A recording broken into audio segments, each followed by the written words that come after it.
Hi, everybody. Once again, thanks for joining us a few minutes early. I'll get started in about 2 minutes, just doing some admin things. There are some materials in the nest that you might enjoy having a look at in the meantime.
Okay, everybody, it's just gone 9 o'clock, so I'll get started.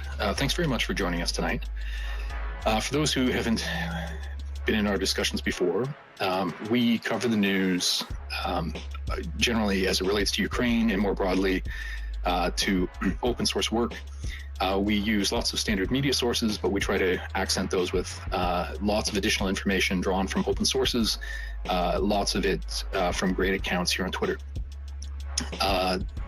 In addition to running through the news, we also try to share tips and tools so that regardless of your experience level with open source work, hopefully you can bring that skill level up. And then we also try to bring in experts or people who are working on their own special projects so that they can, share their background. And in that way, potentially we can build connections and build opportunities for collaboration in the community. These spaces rely fairly heavily on the use of the nest, which is the area at the top of the spaces window where individual tweets, links to individual tweets can be put. If you were to scroll to the far right-hand side, you'll see that that's the invitation to tonight's conversation. If you click through to that, you'll see in that thread that it has my agenda or speaking notes. In that way, you can look ahead, see what we're likely to discuss. Hopefully, something will catch your interest. If at any point you have comments or questions, we enjoy you contributing to the conversation. So please request a microphone. It's the button in the bottom left hand of the Spaces window. If you're enjoying the conversation, we would like to get as many people involved as possible. So please consider retweeting the space. It's the button in the bottom right-hand side of the window. Tonight, we're going to run through our resources and our updates. We're going to be joined by a guest, Mark Nelson, who many of you likely know as an expert on nuclear energy generation. And we're hoping to chat about some of the issues specifically in connection with the Zaporizhzhia nuclear plant. Both on in recognition of the day that the International Atomic Energy Agency attended the facility once again, and also with the Ukrainian offensive appearing to pick up steam, what the fate may hold for the power plant. And of course, there are also implications from the destruction of the Kakhovka Dam that we'll also get into. I'm not sure when Mark is going to join us specifically. He is a busy guy, but I am hoping he'll join us in the next little while. When he does drop by, we'll jump into that conversation. But otherwise, we'll run through some of our standard resources. So if you were to have a look at the Nest, I'm going to work from the right-hand side of it. So that first item there, as I mentioned, is the invite to the space and the link to the agenda. And just a reminder that the reason I have that agenda there is that I try to provide sources for almost everything that I raise so that you don't have to take my word for it. I think that sourcing, Twitter allows it, and it's one of the great benefits of it. And so I think it's important to do that as opposed to just, sharing speculation or opinion. But then also, if any of the subjects interest you, you have a starting point to take away for further reading. Oh, and I see actually we've been joined by Mark right away, which is terrific. So in that case, what we'll do is we'll hold the normal run of conversation about resources and updates until after our conversation, because I know that Mark has some limited time. But Mark, I'm very glad you could join us tonight. Thanks very much. As I'm trying to fix my audio here, this has a bug. I go in speaker and listener. Now it phone into mode rather than speak. Basically can't hear anyone unless up to my face. Give me a see Sure. if I can. Yep. That's part of the reason we choose to do this on Twitter is so that we can get contribution from lots of the audience, but it also means that we have to deal with tech problems from time to time. So while Mark is cycling and working on his audio issues, we'll check in with him again in a moment. Working from the far right-hand side of the Nest, I'll just point out a few items to you. The second item up there is the invitation for our next conversation. These talks I hold every Thursday night at 9 p.m. Eastern and every Sunday afternoon at 4 p.m. Eastern. And so the invitation is there so that you can set a reminder now. The third item from the right is just a reminder that friends of our space are also streaming our conversation live onto YouTube. I would encourage you, when it's possible, for you to participate in the conversation live, because that way you can come up with comments and questions. But if you ever miss an episode, you can always go back and watch it on the YouTube channel, or if there's a past conversation that you enjoyed some point in, or you need to go back for a point of reference, you can always have a look at YouTube. The fourth item from the right is our community calendar. Once again, this is just because we had lots of friends who host spaces, Tochny, Aaron, and the crew. This is to work out so that we, cover things evenly. This way you can see when spaces are scheduled. Since we had it set up for spaces, we thought we would add outside events, usually talks at think tanks and universities. If you open that up, it will open in a web browser, and each individual entry will either take you to a registration page for an upcoming talk, a spaces invite, or to a recording if the event has already passed. Okay, so I'm hearing that, Mark, you may have worked out your issue. How are you doing tonight? I'm doing well. How's my sound? It's coming through loud and clear. So again, thanks very much for joining us. I'm sure that to many of our listeners, you're a familiar face.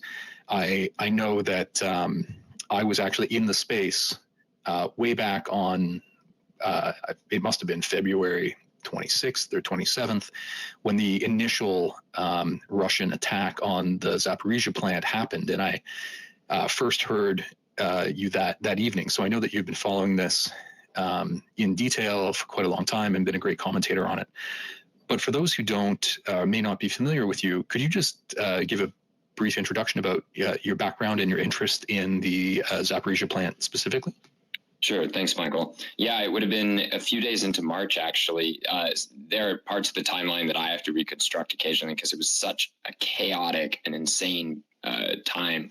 I think that it was the first Twitter space I'd ever done. I hadn't been involved in the whole Clubhouse era because I use an Android, and by the time they made it possible to use Clubhouse on Android, Clubhouse was dead. So I'd never been on a Twitter space before. I was walking with groceries in hand back to my apartment, and it was a Friday night, and I was getting desperate messages from an anonymous account I've since met her up in Canada on work travel, but from an anonymous account saying, you need to go to this space. I know you know enough to help out. It's complete chaos. Nobody knows what they're talking about.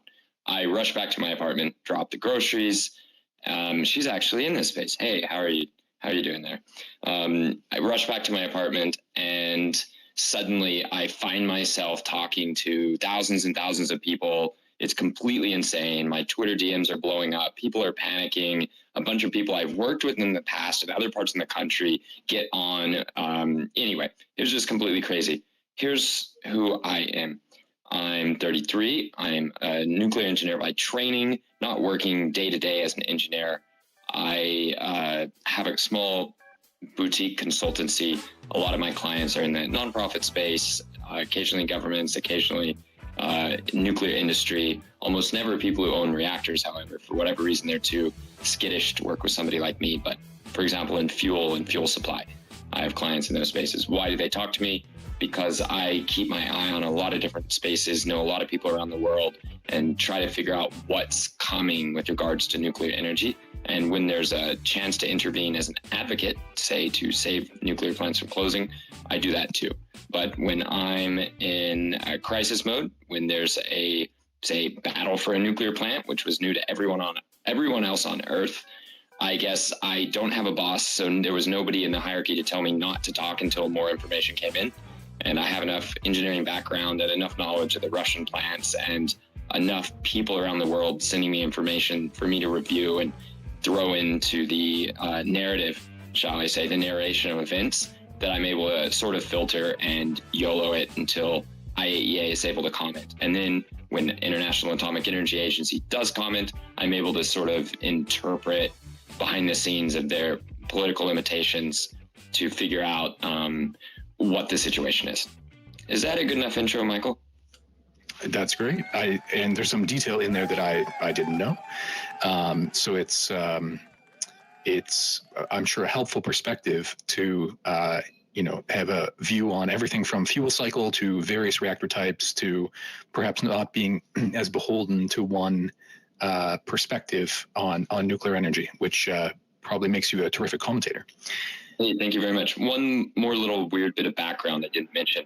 For completely frivolous reasons, I started studying Russian my last year of high school and then got a Russian degree while in engineering school. So I spent my summers in St. Petersburg, first 2 years, basically doing really intensive Russian study to try to get as much of the degree program done and get as good at Russian as I could, not having a particular talent for languages. And then my third summer in university, I was in Tajikistan working as an engineer at a factory. And so that was where I really did better, learning a lot more than I did in St. Petersburg, ironically, because there were too many people around who spoke English. So having the background and interest in Russian stuff, and even contact with the Russian nuclear industry and Russian history, to be clear, I guess, and having traveled a little bit in Eastern Europe, it gave me at least a bit of awareness and cultural sensitivity on both sides, I might add, in order to say what I could about the nuclear incidences, about the nuclear plant assault, about the nuclear plant occupation, without pissing off either side enough that I was rejected as a neutral source on the nuclear information. And I'm proud to say that I've kept that reputation more or less intact. There's a number of people who are convinced I'm either working for one side or another, or a stooge of one side or another, but that's kind of faded out after the first week. And nobody really thinks I am working for or with any given side. And I definitely have been in spaces where I'm almost Russian ally coded, just because of who else is in the space trying to attack, not the nuclear information, but the interpretation, I suppose. And then in other times, I've spent a lot of time in the Mariah report. And before that, you're referring to the Walter report, where it's obviously pro-Ukraine, Ukraine support. And I'm proud to say I think I can speak on the nuclear issues in each one of those spaces without being seen to be taking a side, even if there's a side to be taken. Well, I appreciate that. Our approach in our discussions, of course, is to be, we're generally in support of Ukraine, but when it comes to the facts, we're trying to see what's actually happened. So we're definitely focused on detail. So to that end, for those who may not have been following it particularly closely, could you give us a quick overview of the state of the Zaporizhzhia nuclear plant as regards everything from the state of the reactors, connection to the outside power lines that was an issue for a little while, any concerns about cooling? Just a quick overview, and then we'll maybe dive into some of those individually. Sure. So all power plants that make heat energy and convert heat energy into boiled water, that is steam, and then convert the steam through a turbine into electricity, need a way to cool off the plant after steam comes out of the turbine at very low energy. It's just a bunch of hot water vapor, basically, that needs to be cooled down to restart, to go back in the plant and restart the process of getting pressurized, heated, and turned into electricity. That's called a thermodynamic cycle. Let's not go into the details, just to say power plants that make power with heat need cooling. And that's true whether they're gas generators, so high temperature natural gas burning. They may be able to just push their heat off into the air with just a little bit of water. This is going to be true no matter what type of reactor you have. You need some source of cooling water. In a nuclear reactor, the water takes on very important roles. And in Zaporizhzhia plant, as we'll go into, the water is non-negotiable. You've got to have it. The amount you need is very different if the plant is on versus the plant being off. Zaporizhzhia nuclear plant is 6 nearly identical 1 gigawatt electric power pressurized water reactors, PWR. This is the most common type of reactor in the world, pioneered very early on in the United States, first for submarine reactors, and then very rapidly thereafter for our first commercial power plants. That was the naval program under Admiral Hyman Rickover of legendary fame. So in a pressurized water reactor, water is used for cooling the nuclear fuel, and water is used to let the nuclear reaction be possible in the first place. That's because the particles being thrown off when atoms are splitting bounce around, and they slow down by running into the water, and then that makes it more likely for them to get absorbed in another atom and split that atom. So again, possible to go into too much detail. Let me just say the water going through the reactor both allows the reaction to happen and cools down the fuel so that the fuel does not melt. In the process of cooling down the fuel, the water gets hot. The water gets carried into a chamber where it heats up other water that is under a lower pressure. That makes that water boil. That's the steam that goes into the turbines. Then more water is used to actually cool the process. So there's 3 levels of water. The water from the reactor core is not directly going into making steam. The water from making steam isn't directly going in to cool the plant and go back out to the reservoir. So we've got 6 of these reactors. That makes it, it's 1 gigawatt each. That's approximately, rule of thumb is in a rich country, 1 gigawatt is constant power for 1 million people. It's very approximate. In a poorer country, as you slide down the income scale, it starts being 2 million and then maybe even 3 million or 4 million people's power. So the biggest question that came up early in the war when this plant was being captured was, why would Russia attack this plant beyond just it being in the way? Another one was, it's possibly one of the most valuable industrial facilities on planet Earth, especially during an energy crisis. Enough reactor capacity to make power for well over 10 million people in Eastern Europe. Yeah, that's extremely valuable. That's about as valuable as a power plant gets in this world. So that explains why it would be captured in addition to just being in the way after capturing all the area around it. Now, the power plant had 4 reactors in operation the night that you first heard me, Michael. The night that it was captured, it had 4 reactors running and 2 were shut down. 1 for refueling, 1 for a project beyond refueling, I believe. Over the course of the next couple months, 2 more were shut down. And finally, before I think the end of September or early October, the other 2 reactors had been shut down. So all 6 reactors have been off since autumn. Why does this matter?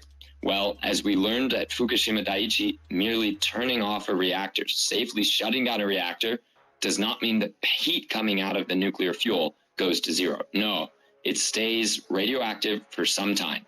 First, because there's actually fission going on for a few more minutes, basically delayed fission, just a probabilistic thing where a very small amount of the fission happens after a few minutes, mostly happens immediately. That produces a ton of heat, but several minutes later, that's fading away. And what you're left with is a bunch of heat being generated by the broken apart atoms that are left in the fuel as a product of nuclear reactions taking place, nuclear fission.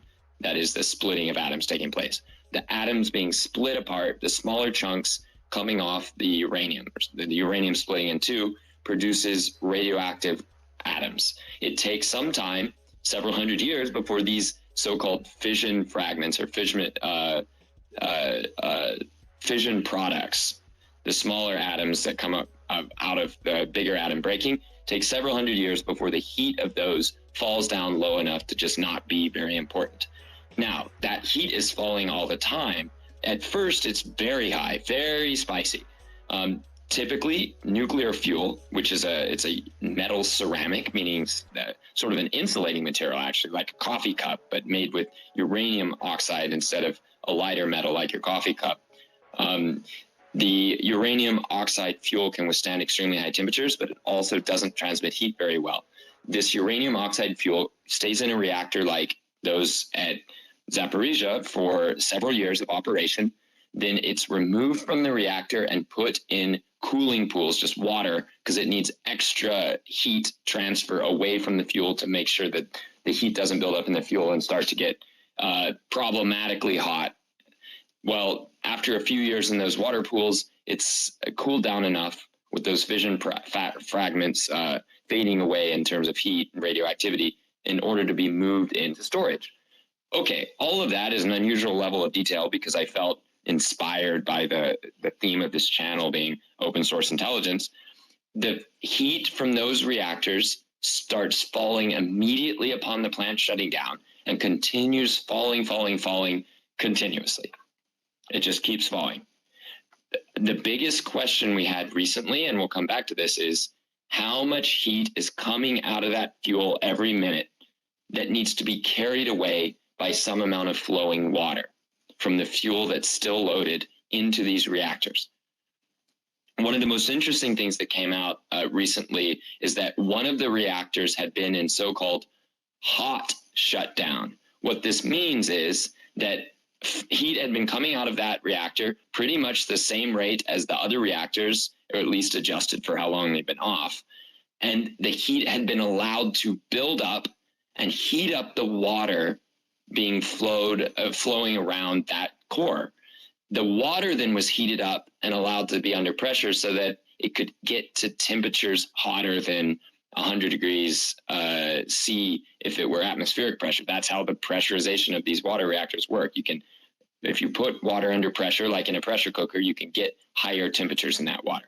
Well, this hot shutdown reactor was being used to produce steam and heat to provide amenities for the workers in the town. Like most of these former Soviet reactor complexes, a city was built along with the mega plant, and many of the city's services are communal services, hot water services, steam heat services that run off of the energy generated by the plant itself. Meaning life is a little rough in Energodar, the city built for Zaporizhzhia, when the plant, all 6 units are off. Maybe tolerable in summertime, but really quite dangerous in the winter. That's why they had the most recently shut off reactor that therefore had the freshest, spiciest fission products still in the core. They had that running in hot shutdown mode to provide hot water for the plant and for the city.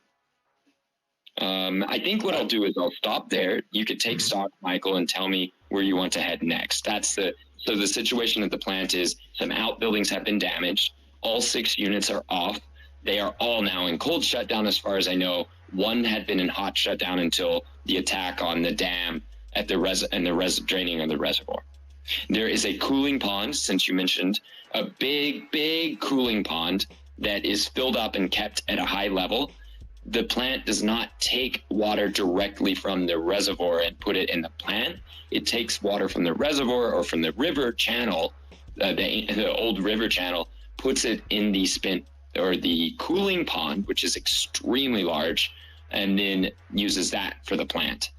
The supply of water in the cooling pond and the emergency heat removal spray system is sufficient. We have read from documentation from the plant from before the war that all 6 reactors could be on for 24 hours without running out of water. That's a level of heat several thousand times the level that's currently in the reactors. So that gives you an idea that the cooling pond and the levels as intended to be operational has several thousand times as much water as 1 day of operation at full power. If you have the reactors that have been off for so long that power levels from the decay of radioactive particles in the fuel has fallen to where they are today. That's terrific detail. Last I had heard was that the one reactor was still in the hot shutdown, so that's news to me that they're all now in cold shutdown, which is probably prudent. And of course, it makes sense. I want to mention something that's a little bit counterintuitive.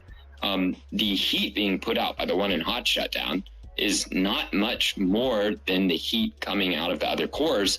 What's happened is it's been intentionally allowed to heat up the water around the core until you get temperatures and pressures sufficient to get that little bit of heat out to the plant and the city at the temperatures that are important for hot water systems. So it's not that there's that much more heat, it's just that heat was allowed to build up. So all they'd have to do is drain off the heat, drain off the hot water, put in cold water, and run it up at the speeds that they're running cold water through the other reactors, and that would put the unit back into cold shutdown at the expense of hot water for the plant.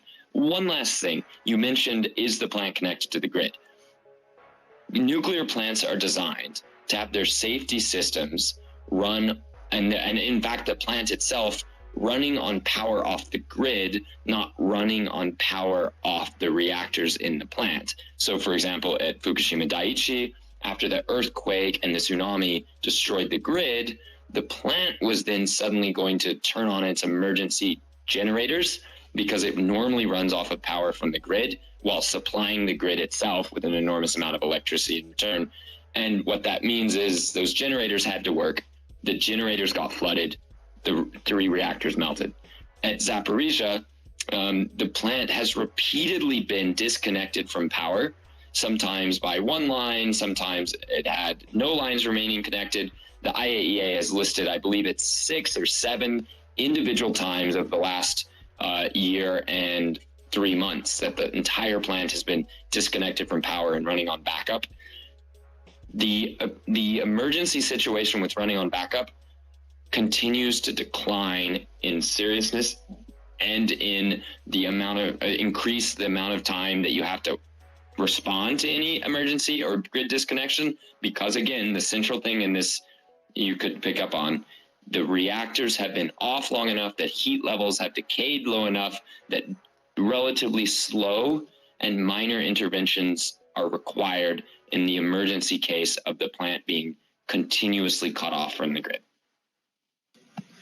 So it sounds like circumstances, there is pressure on the safety systems in several regards, but that it's been managed at least prudently enough that everything seems like it, is still safely within, safe parameters.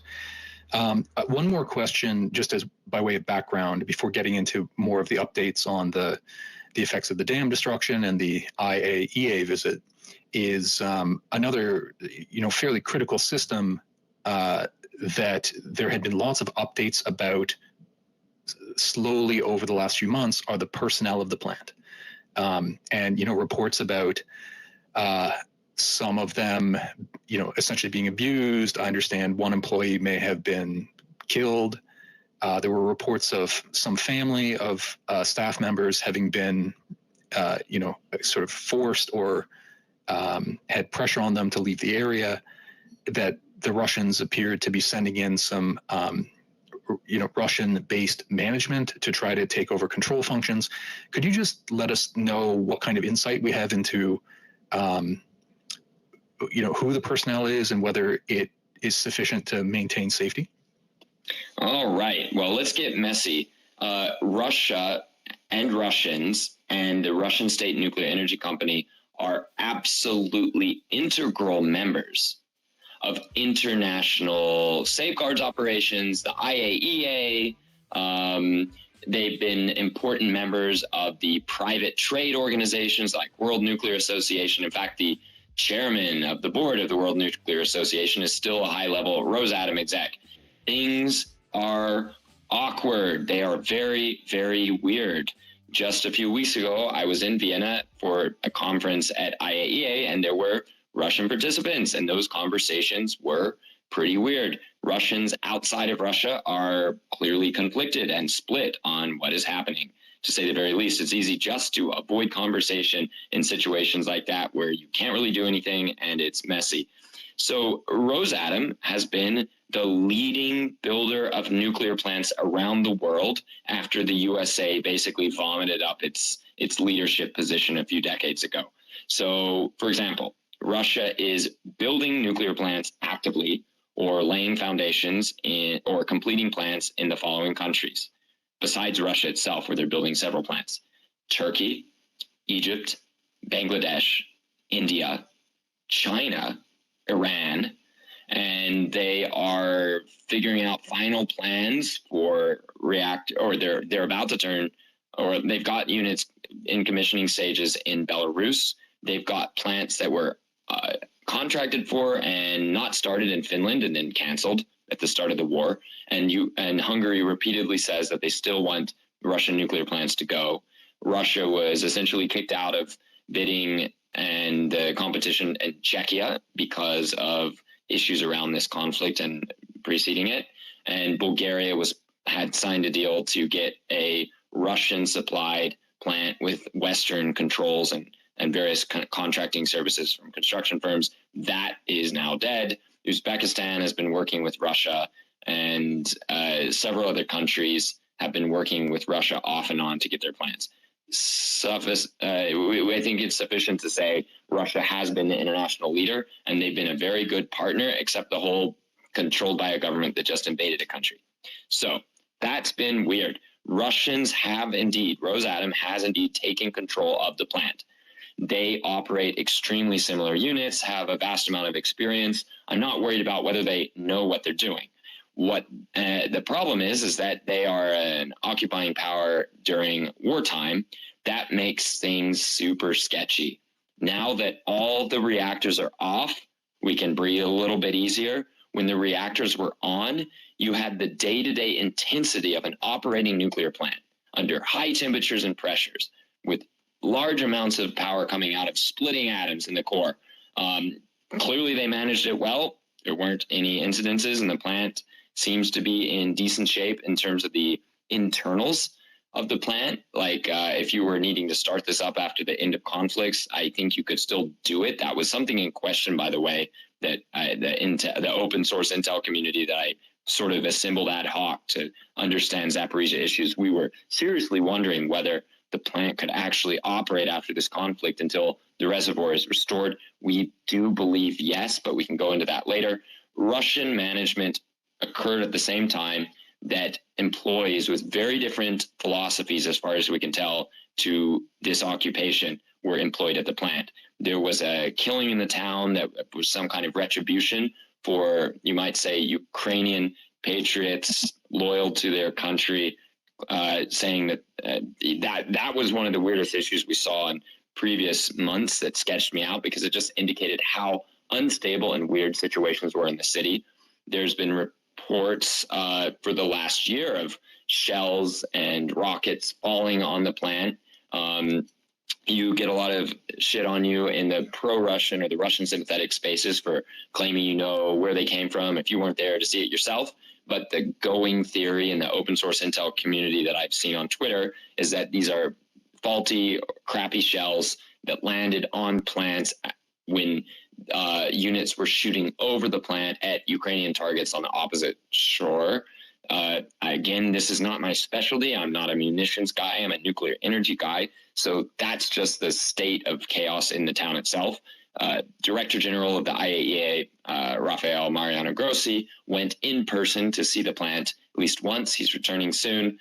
And he looked and saw the holes in roofs and various other outbuildings of the plant. These aren't the 1.3 meter thick concrete and reinforced steel domes that protect the reactors and their critical systems, but they are damage on buildings that you would definitely want to get repaired when you're restoring this plant to operation at the end of the conflict.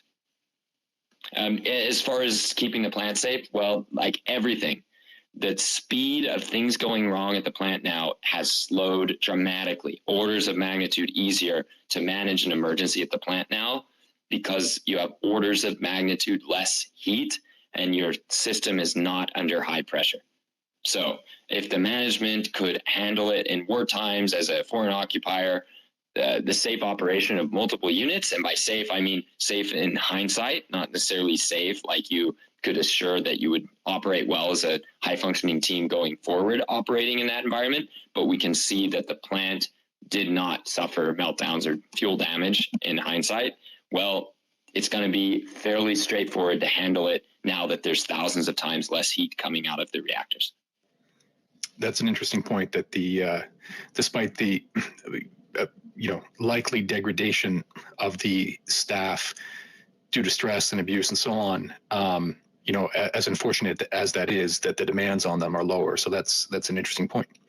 I'll just point out to the audience that if you do have a look in the nest, there are several resources on recent developments with the plant, including the IAEA visit today, some of Mark's own tweets about the stability of the cooling pond, and some information about water flow through the reservoir area with older rivers that predated the formation of the reservoir. So that they're there for your reference as we get into those matters. I think that my co-host Exit had some questions for you about the water levels and cooling, so I'll throw it to her. Thank you.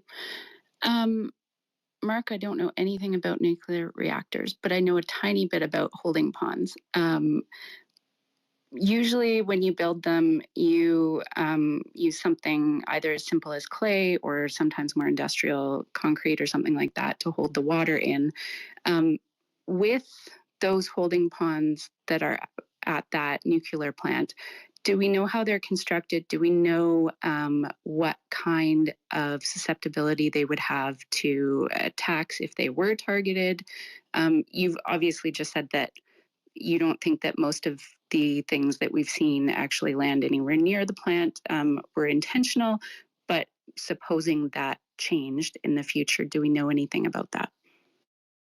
Yeah, so I will say that the cooling pond was built as if the plant depended on it. It's built quite thick. It is relatively high above, well, it's very high above the levels of the remains of the reservoir now. And it, in operation, it would really matter for the safety of plant that stayed the way it is, because you would it would be quite an intense effort to keep water coming into the plant from the river channel at the rate that all six reactors being on would use it. You could do it. Clearly, they were able to pump in water at the rate that to the cooling pond at the rate that the plant used it at full blast previously. Now, in terms of the structure of the holding pin, if you can blow up dams, you can probably start to attack and damage the cooling pond, certainly enough to have at least a little bit of breach. We've been trying to find more information about the thickness and the construction methods.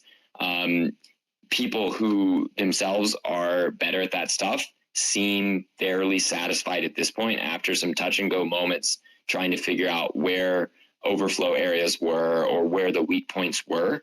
If this is something that you're a specialist in, I'd love to have you join and ask in the little ad hoc community I put together, nuclear experts and Soviet reactor design experts, to follow along with news.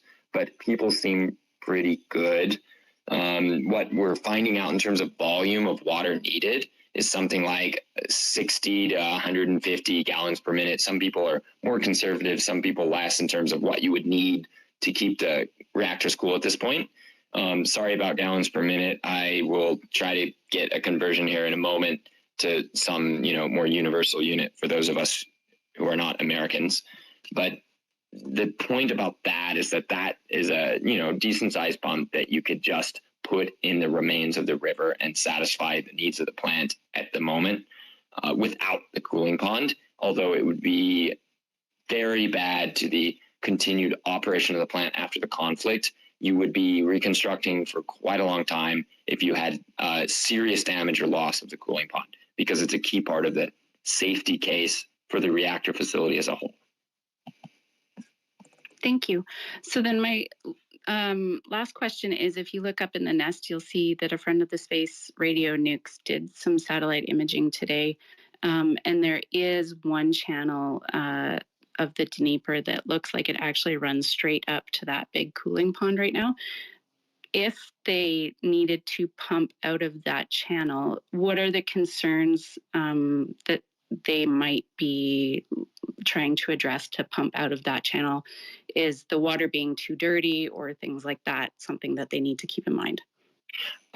Not that I know of. First of all, if it were a matter of fuel getting hot enough to destroy the reactor, you do what you need to. The other thing is the dirtiness of the water. As I mentioned, it doesn't go into the plant itself. There is water circulating through the reactors that comes into contact with water circulating through the steam generators and generator.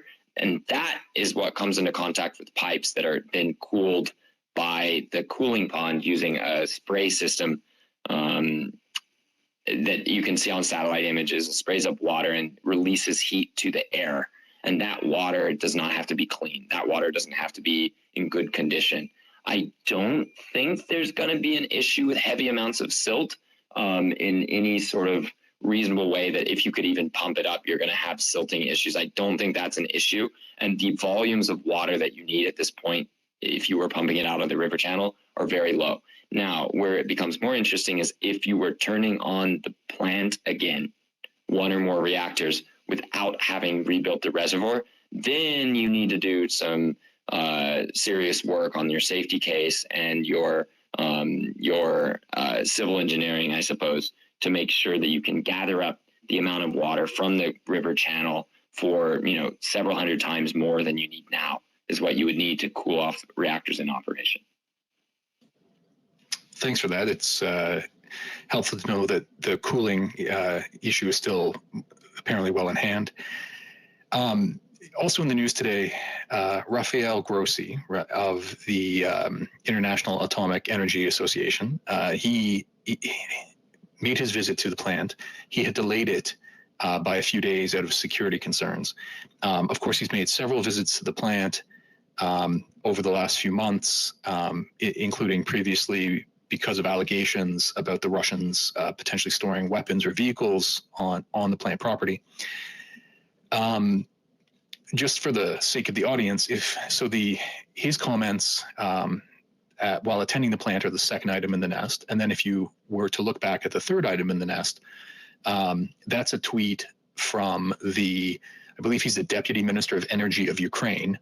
But I highlighted it because one of his graphics shows one of the main diplomatic efforts that the IAEA has actually put out is to introduce these 5 principles for the safety of the plant. And they are that there should be no attacks against the plant, that weapons should not be stored at the plant, that access to external power systems be available at all times, that the systems of the plant itself be protected from attack or sabotage, and then that no action be taken to undermine these principles. So, those are of course, worthwhile but fairly general principles. And I'm also aware that it's certainly been alleged, and I think in many of those alleged cases proven, that Russia has been violating the 5 principles. And I'm not aware of them having come out to acknowledge that they intend to abide by them. I know that it's a difficult situation, but would you have any other suggestions for how the IAEA could be acting, more forcefully, or other types of guidance, or perhaps secondarily, do you think that they're doing considerably more in the background that we just don't have insight into? So first, I might note that the major weapon states and major economies provide not just funding for the IAEA's mission, they provide staff to run critical aspects of it. The general secretary staff that runs the whole place itself is Russian. So there's sort of a certain amount you can and can't do. And it's one of those weird, awkward things like nuclear weapons control itself, where is the power in the UN? In the end, it's in the hands of states powerful enough to have their own nuclear weapons to the extent that they're willing to risk everything in order to get what they want or feel they need to protect themselves. All of that word salad was just basically to say there is severe real world limits on what anybody can do about anything. And the number one thing, now that the reactors are off, the number one thing you do to protect the world is to reduce panic. The appearance of order is nearly as important as order itself, now that the engineering is easier. That is, the physical control of the plant is a much easier situation because the reactors are off. What becomes important is the appearance of order and structure. And you might say form is function in this case. Preventing panic is the number one thing you can do to not hurt people. And if people feel better with these principles stated, there's a limit to grossly being able to enforce or do anything about it. Even if somebody wanted to give in power, that only escalates you to the level of, I don't know, having a military force that takes control of the plant. From who? From which side? Then you're just into the questions about the conflict itself, participation, supplying of weapons, sanctions, all that. So unless you're willing to give Grossi his tools to enforce that on a plant whose 6 reactors are off already, my idea is to just say, as long as this is orderly and media still just isn't able to get people's interest because there's been too many boys crying wolf about nuclear fears for the last year and 4 months, the job is being done, regardless of future damage to the plant, which of course would be expensive to repair and unfortunate for the people of Ukraine after the conflict.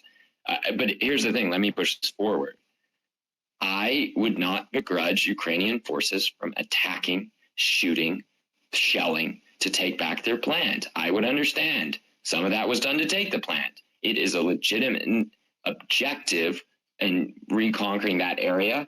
By objective, I don't mean I would like to see Ukraine destroy it. I'm just saying that at this point, with the reactors off, the stakes have lowered dramatically for any runaway, meltdown, mass radiation release. At this point, it's about calm communication to the public that there's almost nothing that can physically happen at this point that challenges the health of people away from the plant, arguably even of the people next to the plant. And so the appearance of order, the principles themselves, if you want to be cynical and call it only the appearance of order, is doing the job itself at this point. Michael, if the reactors were still on, this would be a different conversation. Fortunately, they're off, and I have been relatively slow to try to speculate if the reactors were on, would the 5 principles be more important, or should Grossi be given an elite IAEA military strike force to be able to enforce them? That would be a different conversation, but thank God the reactors are off. So, Mark, I know that your time is limited. So as your deadline approaches, just let us know. I understand there are a handful of questions out there in the audience, so I'm confident that we'll be able to ask you questions right up to the last minute. But my one question, and you may have covered a lot of your thoughts on the matter just now, but as the fighting approaches the plant, do you have any thoughts on how it's likely to happen? Do you think there is any possibility of the control of the plant being exchanged in an orderly way for the purposes of safety? Have you seen either side express the idea that they, would avoid fighting specifically, to sort of the fighting may happen around it, and if it is then say surrounded, that it would then be seeded? Do we have any hopes for something like that happening? Yeah, so Rosatom employees are not going to die to keep possession of a nuclear plant that's being surrounded by a force. I think we can take some lessons from how the plant was captured in the first place. It was completely encircled. Several relatively small, relatively lightly armed probing convoys came down the one main access road towards Inigodar, the town, which you then have to drive like 2 or 3 kilometers through the town to get to the plant itself. Groups of patriotic Ukrainian plant workers and their families made barricades and basically said, no, you can't come in. After 2 or 3 days of larger convoys from Russian forces, somebody ran out of patience. Somebody ordered them to take the plant. And that's what led to the incursion and the firefight in the employee parking lot on March 2nd, 3rd, 4th. I want to say it was one of those days.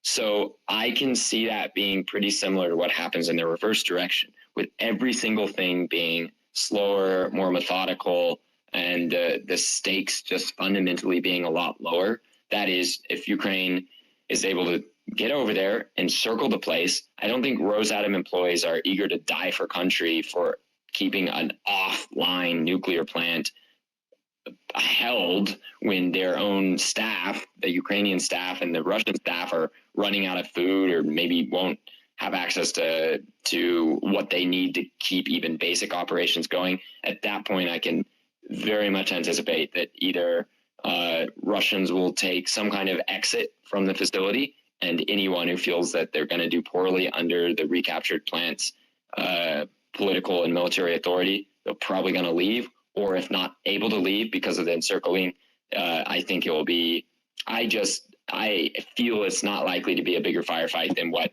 took the plant and a few lives of workers in the employee resources building. But could be wrong. It's just, again, the stakes are relatively low, except for international panic. At this point, people only pay attention on the most extreme news from the nuclear plant. I've heard from people at mainstream media outlets, both TV and print, that they just can't get people interested in Zaporizhia anymore. And I think that's appropriate considering the level of risk. And it's a sign of a maturing public rather than a finicky public that loses interest. So apologies to those with their hands up. One more quick question from me. What do you think the prospects are for the plant being made operational again if it were recaptured by the Ukrainians? Would it be kept down because of risk of fighting in the region, or do you have an anticipation that it might need considerable repair?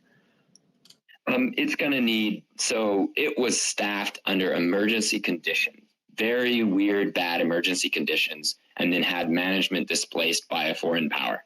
That's weird. I mean, humans really matter at a nuclear plant. I just visited one of the shut down German plants and saw all the operators sitting, swiveling back and forth, bored in their chairs. As required by law, they are fully staffed at the plant, and all the gauges are just sitting to zero a year and a few months after the plant turned off. I asked the plant management there in northern Germany, how long would it take you to turn on? Their constraint isn't even fuel. Their constraint is retraining, full staffing, full night, day shifts of all the key operator roles that are required, both by law and by practical management principles, to operate the plant safely. That would need to be rebuilt in Zaporizhia. Another thing, besides the small repairs, you would need to make sure that all the stages of water, cooling, and structures were fit for purpose up to and beyond the level of reactors you wanted to return to service. And then considering that the lines there would be important power lines potentially still held in conflict regions that could go off, leading to a reduction of the level of safety you would want in a normal non-war circumstance. I know they ran it really tight during the battles, but that was, special circumstances. If you were choosing to turn it back on, you would want to make sure that your grid was not itself under attack in those areas. Of course, Ukraine has 3 other nuclear plants under operation, and the country is still being bombarded. So it would also depend on whether Ukraine needed that electricity. And with the war going on, loads are relatively low.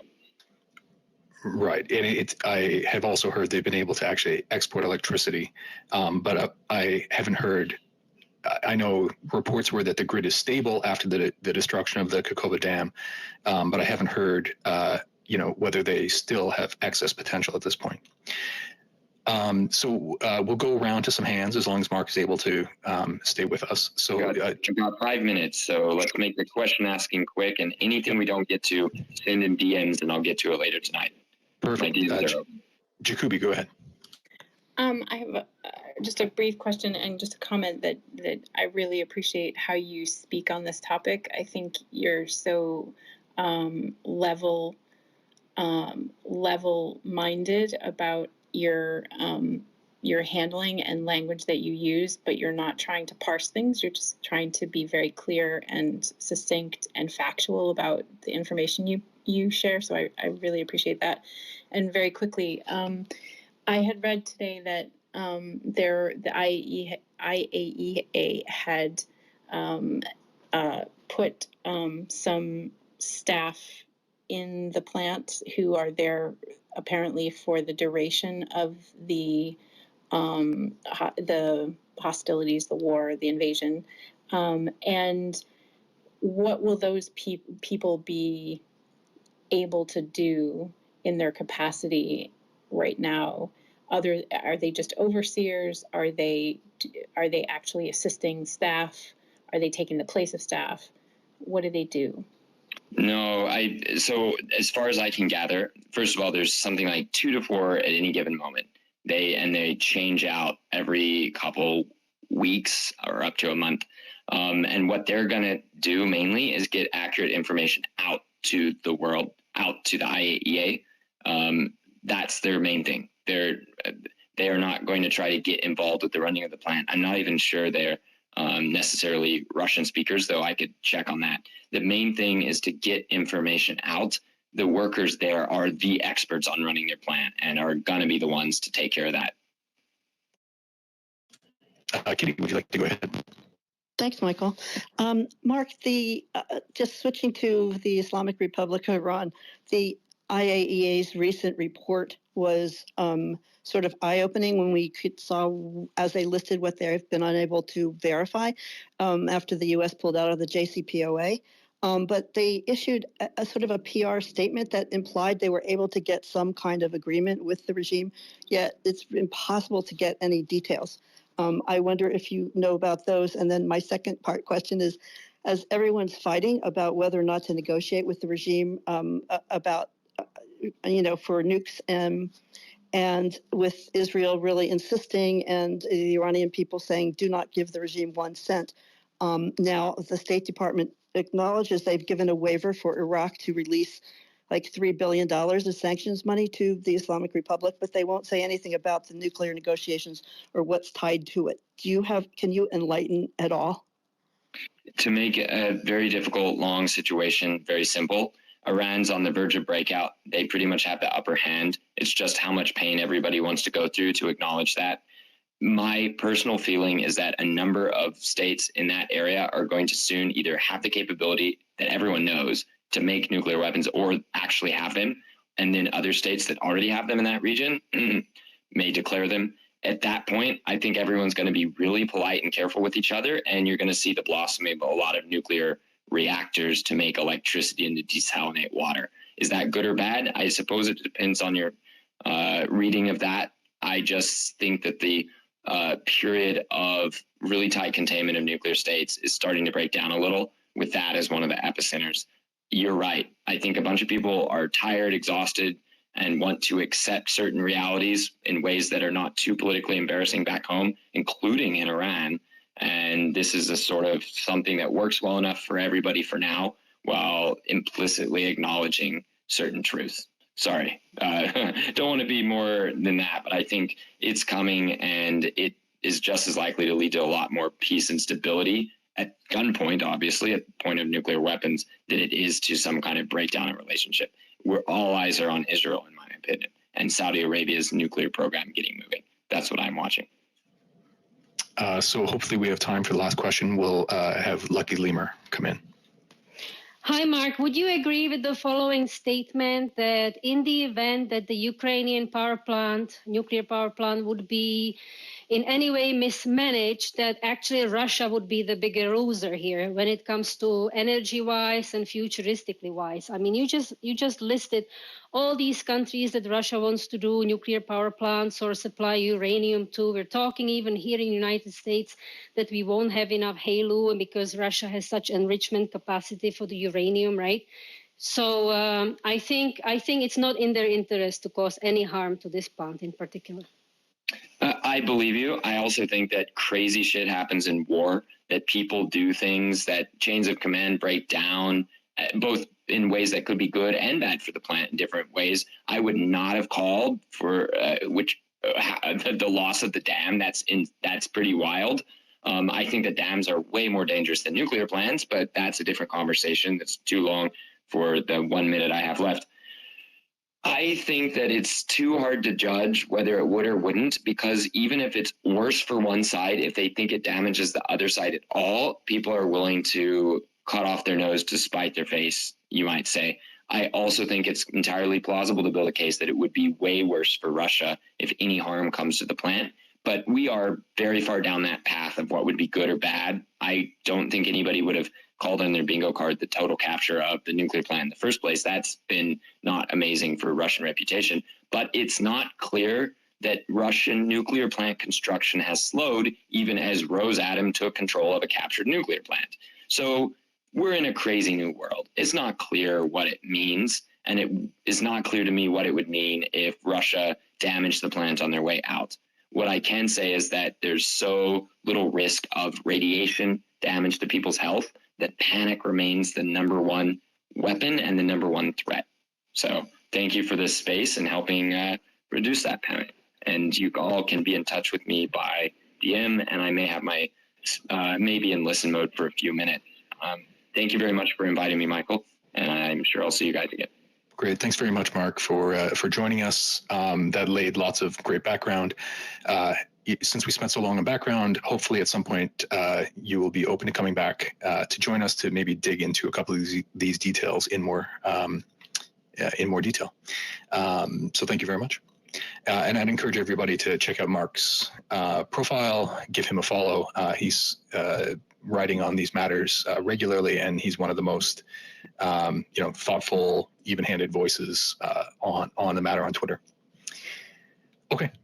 So after that great conversation, we wanted to prioritize that given Mark's timing. I'm going to jump back into my usual order, so hopefully you'll just bear with me. I'm going to point out a couple of interesting resources from the last week, which will probably take 10 or 15 minutes, but then we'll get into updates coming from Ukraine.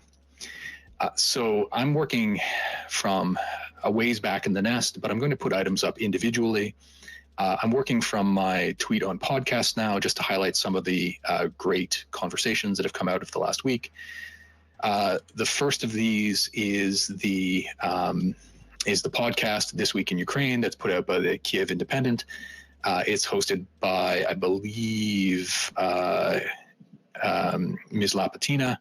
And in this particular episode, they're discussing why the Ukrainian people were so confident that it was Russia who destroyed the dam, which touches on several things that we've talked about in our spaces.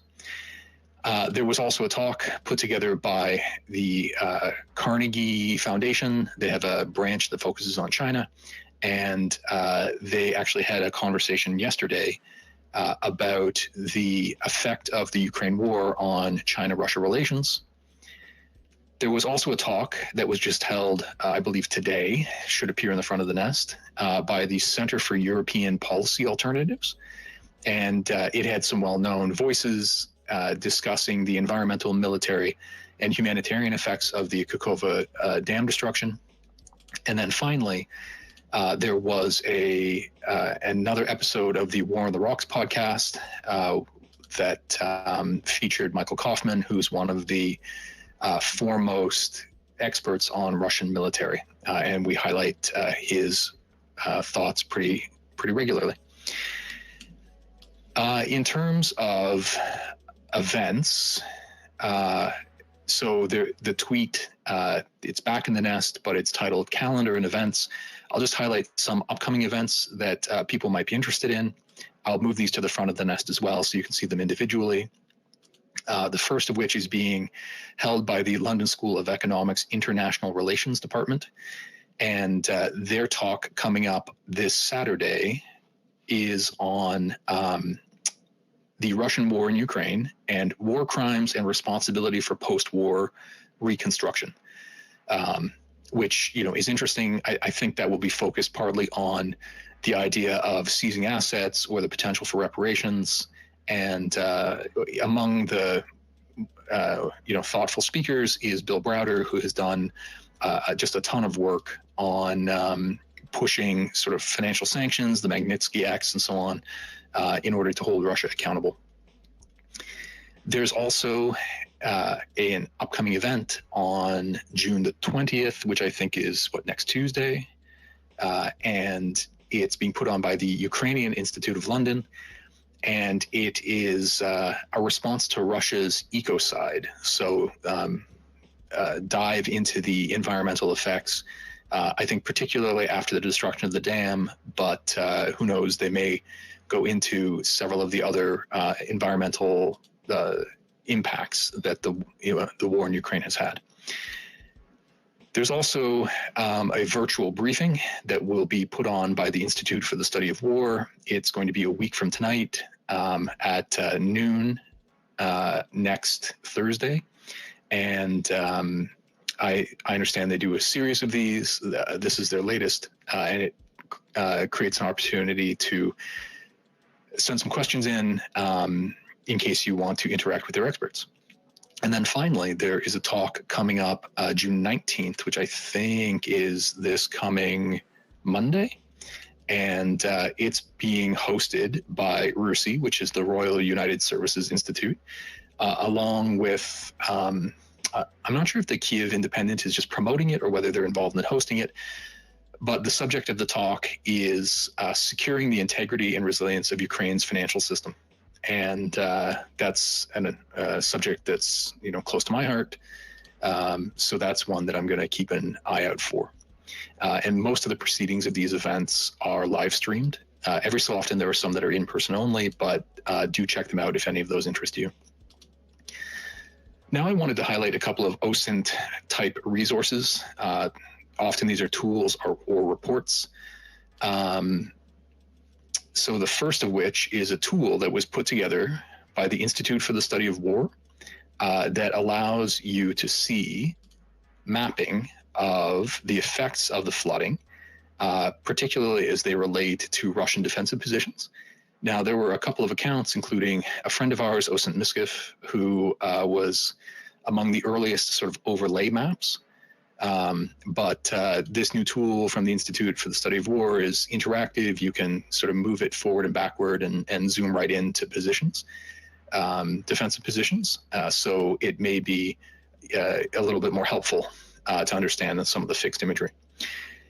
There was also, I like resources that consolidate data points across time.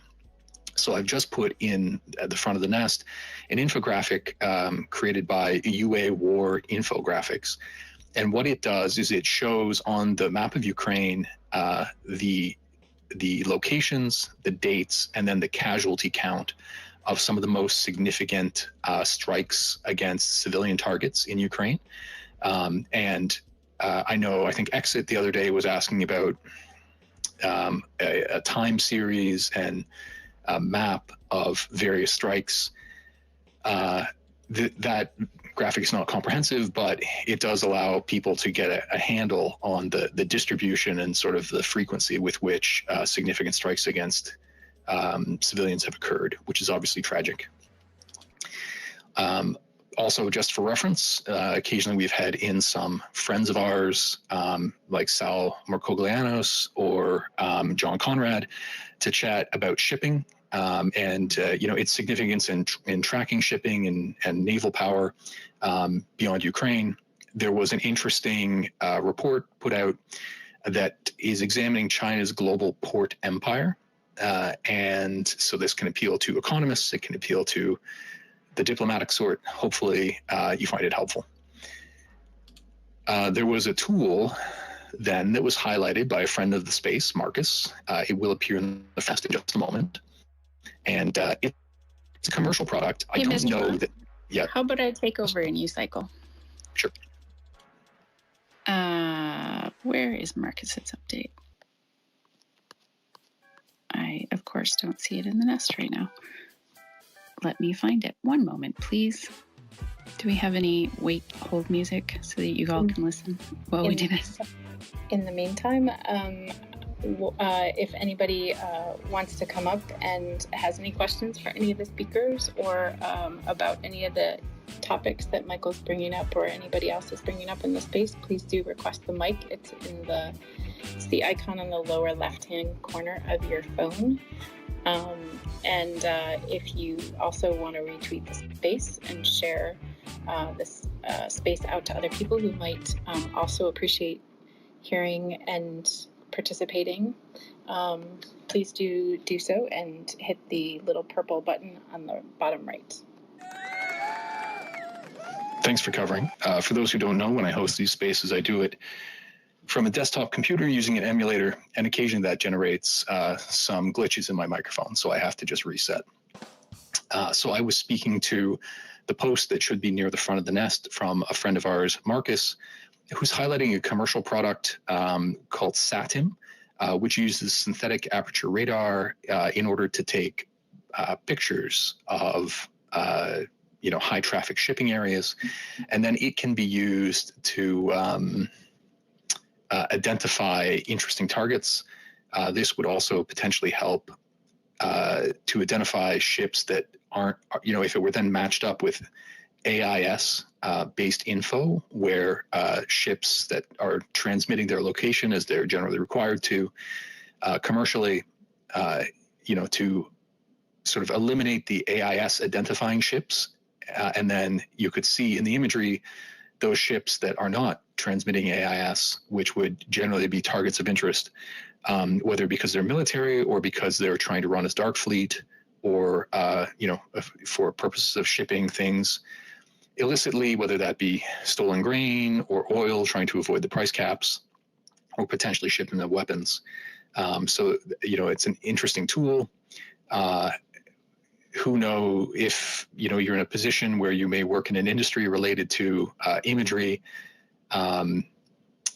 getting more tools like SATIM that are just available commercially at the moment in a way that, you could get some imagery from them, sort of in the way that you can from Planet Labs and others, might be a great development for the community. As one more resource in this tweet, I wanted to highlight, should be at the front of the nest, a software tool called Outline, which is an open source VPN, and as opposed to a commercial VPN where the commercial provider sets up several servers and you pay them for access to their servers. The way that Outline works is that you can set it up as your own VPN server and then make it available to others running the client. The idea being that they are effectively then private VPNs, and the products are recommended as potentially being helpful for those in countries who have their internet limited, because the commercial VPN providers would, be known to the communications regulators, censors in countries like China, Malaysia, and so on, whereas the private VPN providers would not be known. And, thereby allow better communication for those in countries where they're generally not allowed access to the world. I'll highlight a couple more resources quickly. So should appear in the front of the nest in a moment. This links to an intro to a content management system that's used by Bellingcat. It's called Atlas, and it's the system that Bellingcat uses to manage the data for their community. And you can sign up there if you're interested in getting access to see how that works. I only ran across this in the last couple of days, so I've signed up, but I haven't begun to use it yet, but it may be of interest to you. I also saw another tweet from Bellingcat that could be a good resource for people who are new to open source intelligence, who would like to learn more about it. And it's a thread on where to begin. So it highlights some of the tools that Bellingcat makes available, and it has a couple of recommendations if you're brand new to investigation, how to get started. I'll take another perhaps 5 minutes just to run through a couple of good OSINT examples from this last week. There are probably 4 or 5 of them. So I'll start with, we've had some conversations about use of AI-generated imagery. For example, last week highlighting that some US political campaigns had begun to mix AI-generated imagery into their advertisements along with real footage, or we highlighted the case of Bill Browder, who was tricked by a deepfake that claimed to be the former Ukrainian president on a live call, both video and audio. And he realized it after, chatting with this video, visual representation of the president for quite a while, and he wanted to get the word out. But related to that AI issue, the tweet in the front of the nest by John Helen is noting that there are now tools that are out in an effort to try to detect AI-generated imagery, but that they appear not to be up to speed yet, in that they're returning lots of false positives. And so that's just a word of caution, essentially, to say, if you see tweets along those lines, just recognize that you probably can't confirm whether an item has been AI generated using the generally available tools there. However, John then refers to an imagery analysis suite that he uses that's a little bit more sophisticated, that can look at manipulation of imagery, but that appears to be the best that's available at the moment. Then I've put up an item in the nest that I thought was a good example of looking at the recent case of the loss of some Ukrainian equipment in one particular attack that I'm sure everybody's heard about, where several Bradleys were lost, and one Leopard tank, some of them destroyed, some of them just damaged. It's hoped that they can be recovered.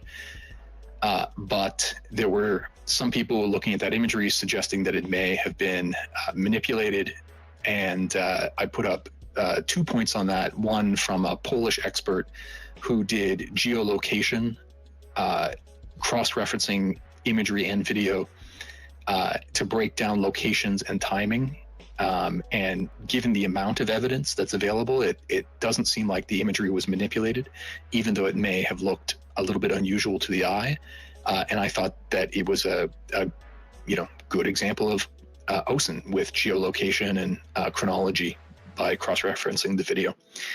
Related to that, if you just want to learn more about that incident, I also put to the front of the nest a tweet from Tyler Rogaway, who writes for The War Zone, who interviewed an armor expert breaking down footage of that same equipment loss, just for your background. By way of catching up on updates, matters we had discussed before, should appear in the front of the nest in just a moment. In our last 2 sessions, we spent a fair bit of time discussing evidence as it emerged regarding the cause for the destruction of the Kakova Dam.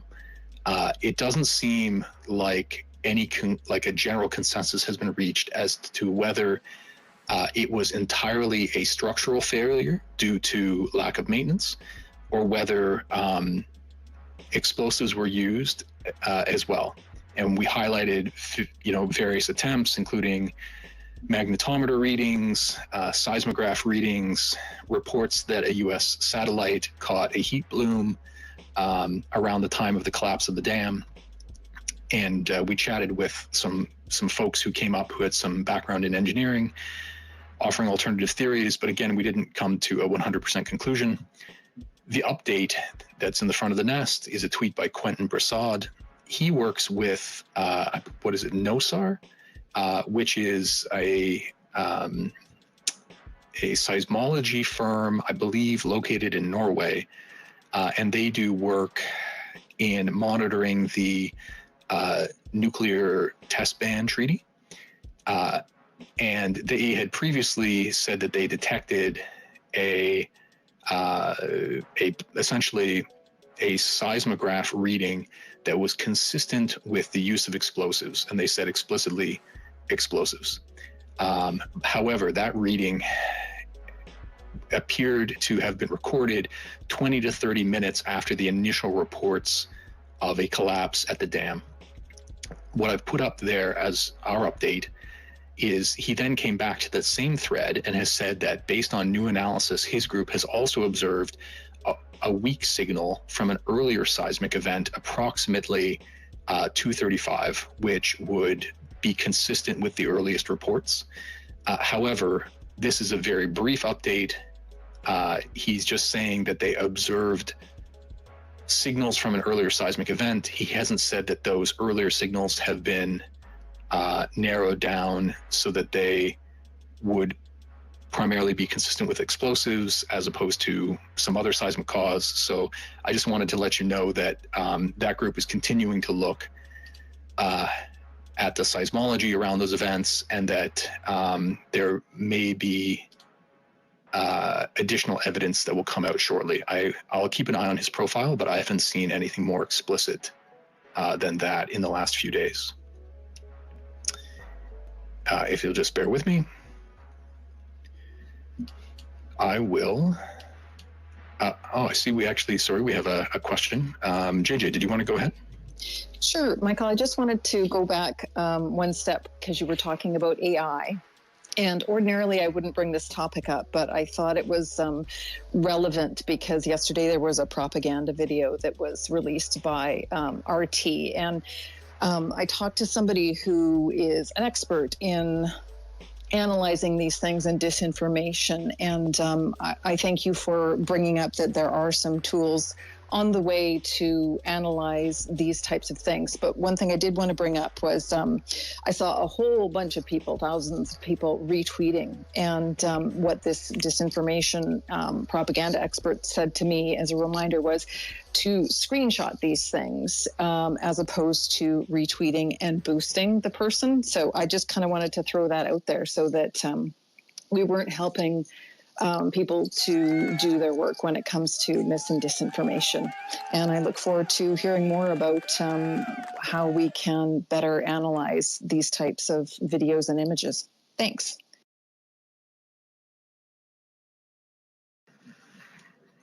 Thanks, JJ.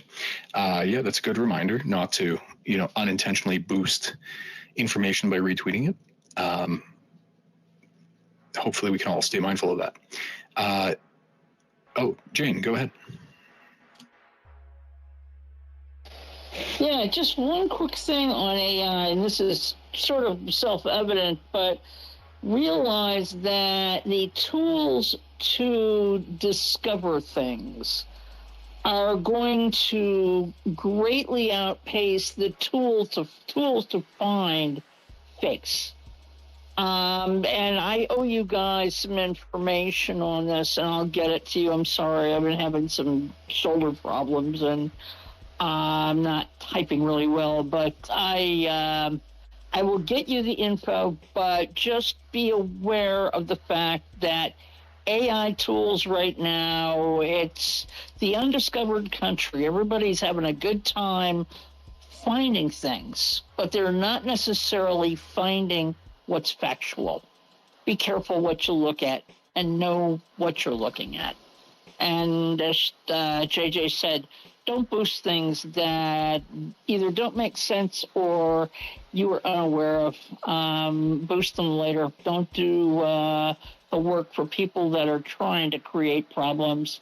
As we all know, social media can pick things up and turn them into rock star videos in a heartbeat. And when that's disinformation, all we're doing is helping the wrong side of the equation.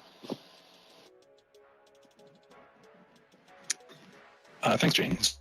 Sorry to hear about your shoulder. Hopefully you'll be back in Mr. Bond?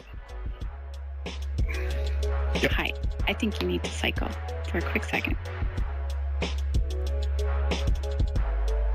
Sorry, and then I turned off my mic. I'm really helpful tonight. At any rate, thank you for laughing at me as well, Jane. I appreciate that.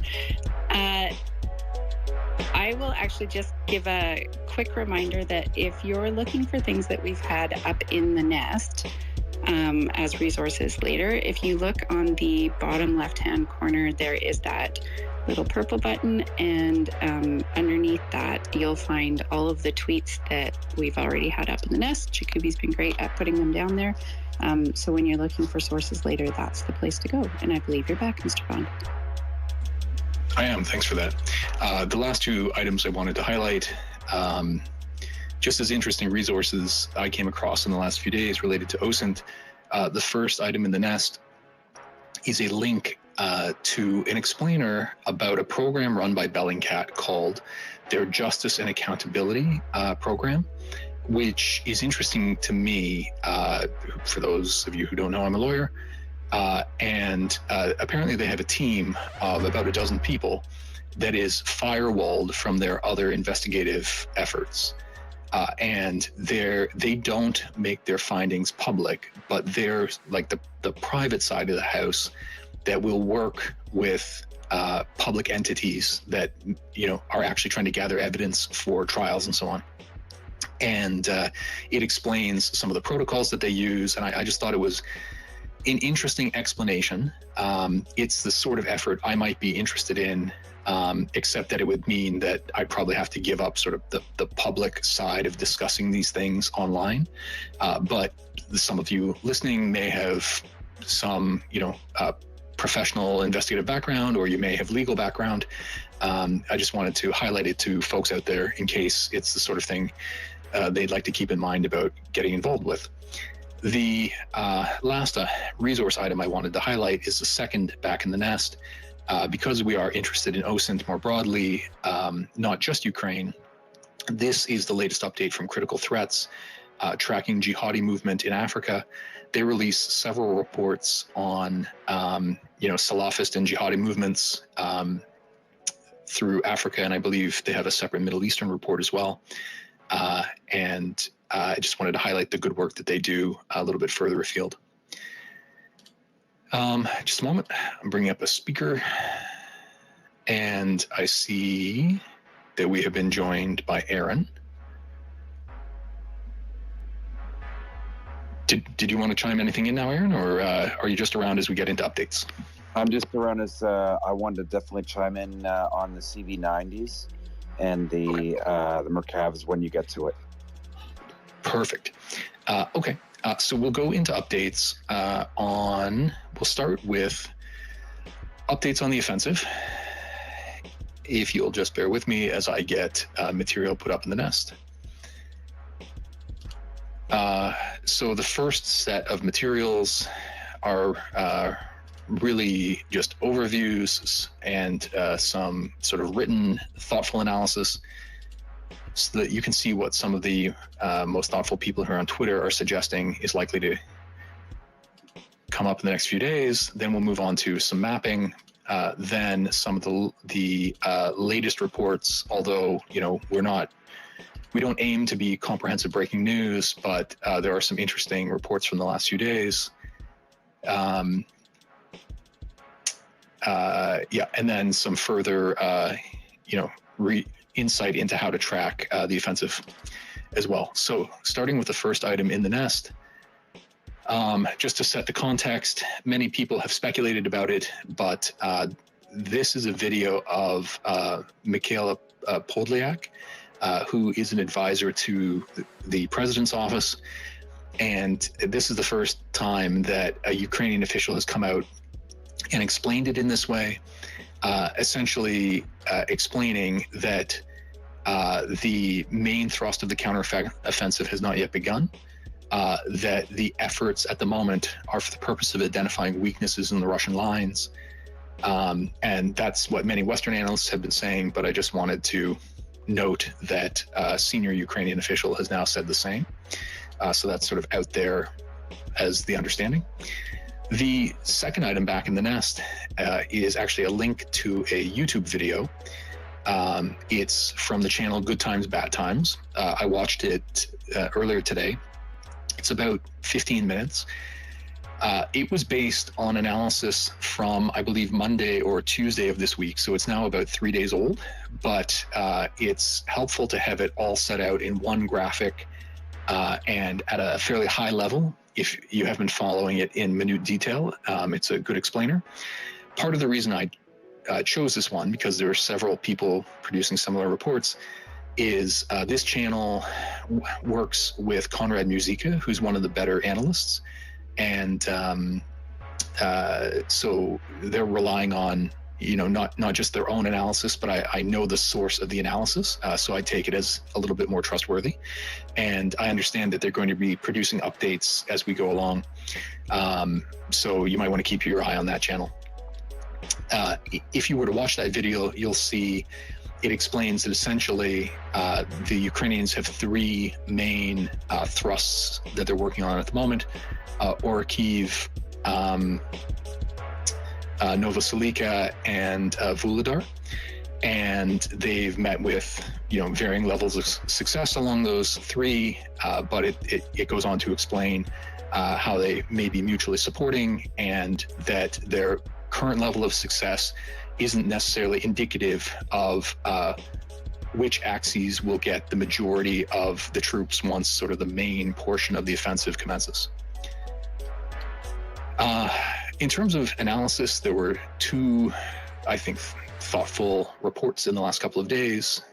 Looking at the third item back in the nest, it's a tweet by Jack Watling, who writes for RUSI. And this is his analysis about how the offensive is likely to proceed and the challenges that Ukraine is likely to face. He's optimistic for their success, but doesn't want to downplay the challenge. I thought it was a thoughtful piece and wanted to bring it to your attention. The fourth item back in the nest for analysis as a good jumping off point, I already referred to Konrad Muzyka.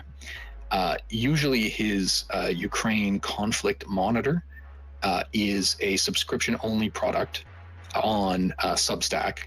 I think maybe once a month he makes one of his full reports free. His report this week was not a free one, but he did put out a free set of graphics that set out his analysis. It's pretty well the same as you would see in that Good Times, Bad Times YouTube video. But if you don't want to spend the 15 minutes on the video, you might be able to get a lot of the same info from his graphic here. I thought I would move on to some of the mappers, and I won't go into all of the maps. What I will do is just put up the tweet with the maps in it, which should appear in the front of the nest in just a moment. I'll note that I've included in this week's version War Mapper, a link to Andrew Perpetua's YouTube talks. He holds those on Tuesday nights at 8 p.m. and I believe now Friday afternoons at 3 p.m. Perhaps Exit can confirm. Is that right? Okay. But also, if you were to go to Andrew Perpetua's profile, he has a link to his Google map there as well. so you can check out that version. I've included a version from Tom Bullock of Jane's that has topographical underlay, which is helpful. I've included a map that's being developed by a friend of the space, Josh, JRT191, who's doing a little bit more detailed breakdown of the individual fronts, Vuhledar, Orikhiv, and so on, using NATO symbology. So it's a little bit more detailed tactically than some of the other options that are out there. And because he is a friend of the space, we are able to have some input by providing him with good information into his maps. So if you find anything you think is particularly helpful, I'm sure he'd appreciate if you passed it along to him. Check out his account. I think he's worth a follow, because I understand he'll be continuing to put out updates from those maps every couple of days. And then finally, I've included the Institute for the Study of War. There are plenty of great mappers out there. Don't take this as an exhaustive list. I've used lots of others in the past. And I'll also note that Jomini of the West, who's one of the most popular of the mappers, because he makes some of the most detailed maps, although he has been, he hasn't released a full map in 2 months. He posted just the other day to explain that because of work, he was away and couldn't produce the maps during that time, but that he will be producing an update of the map in the next few days. So I'd encourage you to keep an eye out for his map, because I'm sure it will be one of the more detailed that comes out. I will just add a couple of items to the nest. This is just to highlight a few of the pieces of progress. So much focus has been on the Novoselica front, because it's where the most progress behind the initial line of contact has occurred, but that really there is progress being made on several different fronts at the same time. So I don't want that to be forgotten.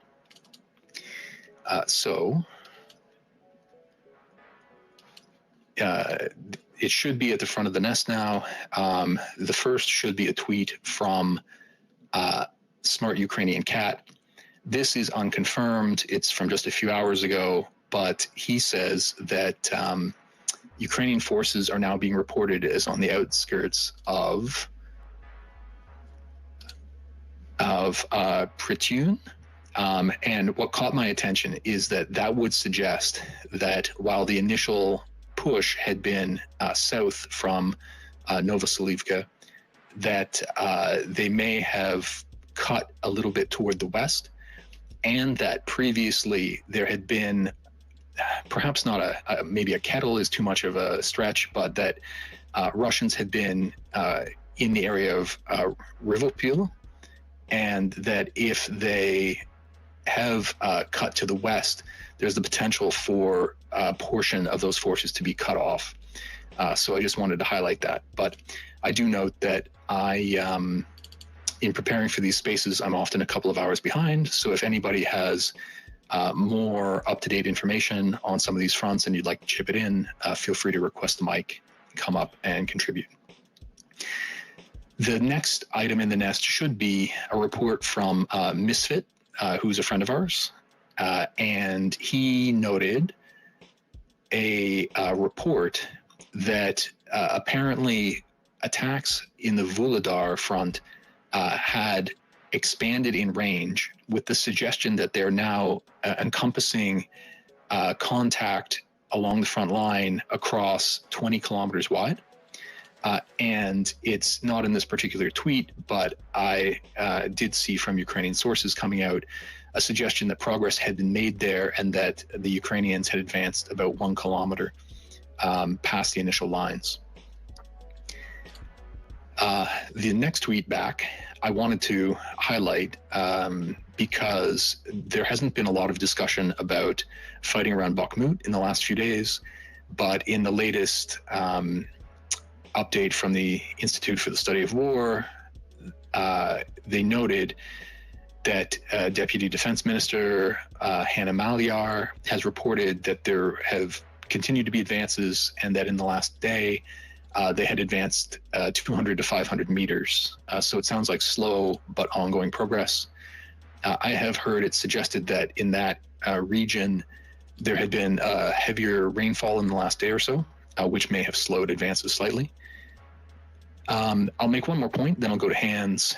It should be the fourth item back in the nest, but it's just the observation that if Ukraine were to advance just slightly further to the south than their latest reports, to the town of Starom-Lenivka, that if you were to put a HIMARS system or an M270 at that point, that its range would cover a huge area all the way from Donetsk right down toward Mariupol, which is interesting.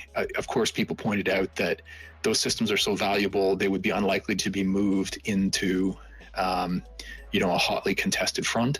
But the point remains that if they were able to take that region and have confidence that those systems could be used there, then their range would encompass a huge portion of the occupied territories. Exit, did you want to go ahead? Yeah, I just got an update on Rivnepil.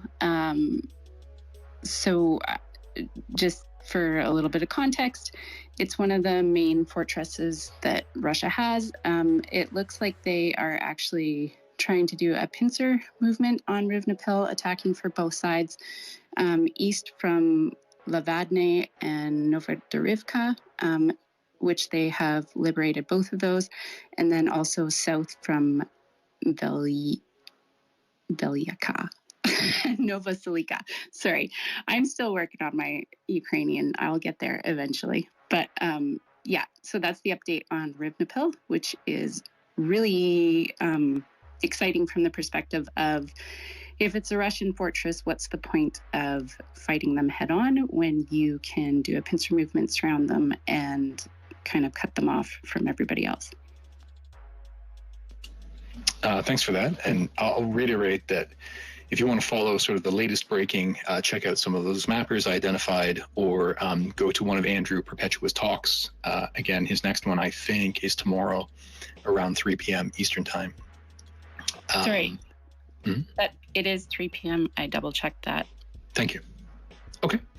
But I wanted to highlight with this next set of info that even the folks, the mappers, particularly because they're being careful, even the info that they get is not completely up to date. I wanted to highlight that in reading some of Andrew's posts, he noted, for example, he'll go ahead and note things like, here are where vehicles have been lost.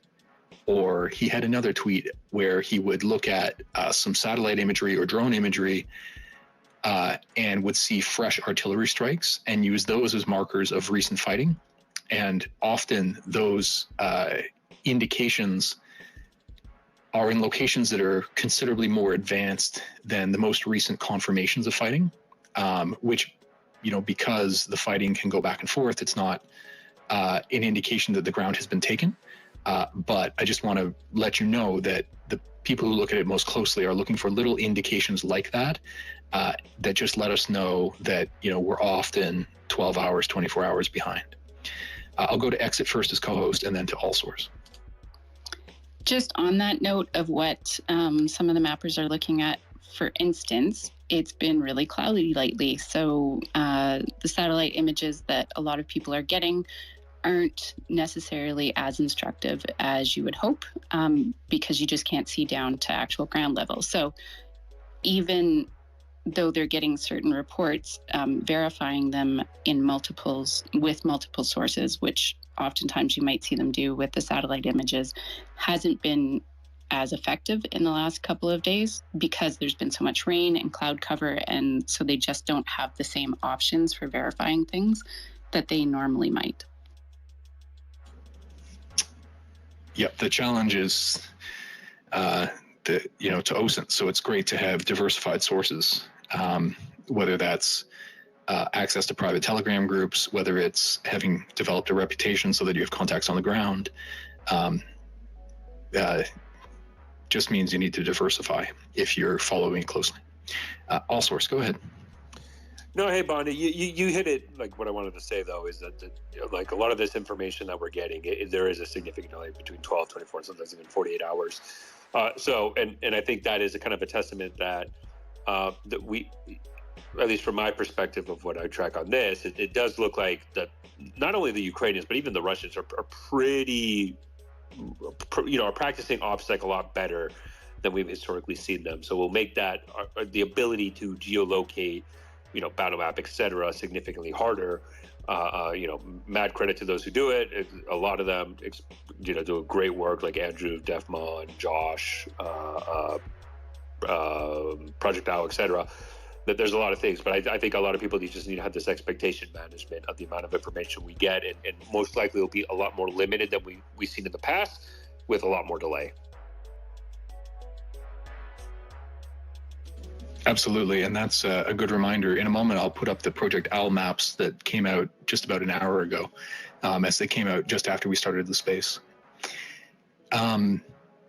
One other interesting thing to note is to look at the nature of losses. And so there were some videos that came out of Ukrainians capturing Russian artillery systems.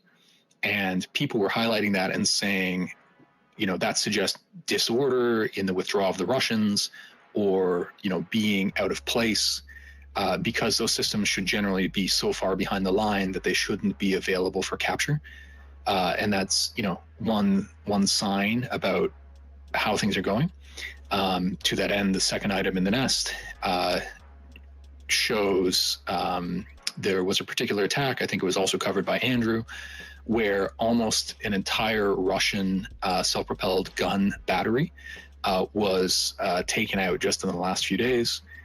So that's an interesting case. So for all those times that we saw the same imagery of the two particular losses of Ukrainian equipment in the first few days, if you go deeper than that and you follow, for example, the losses as reported by Oryx, you'll see that Russian equipment losses, as can be verified at this point, are often running, 2 or 3 times similar Ukrainian equipment losses.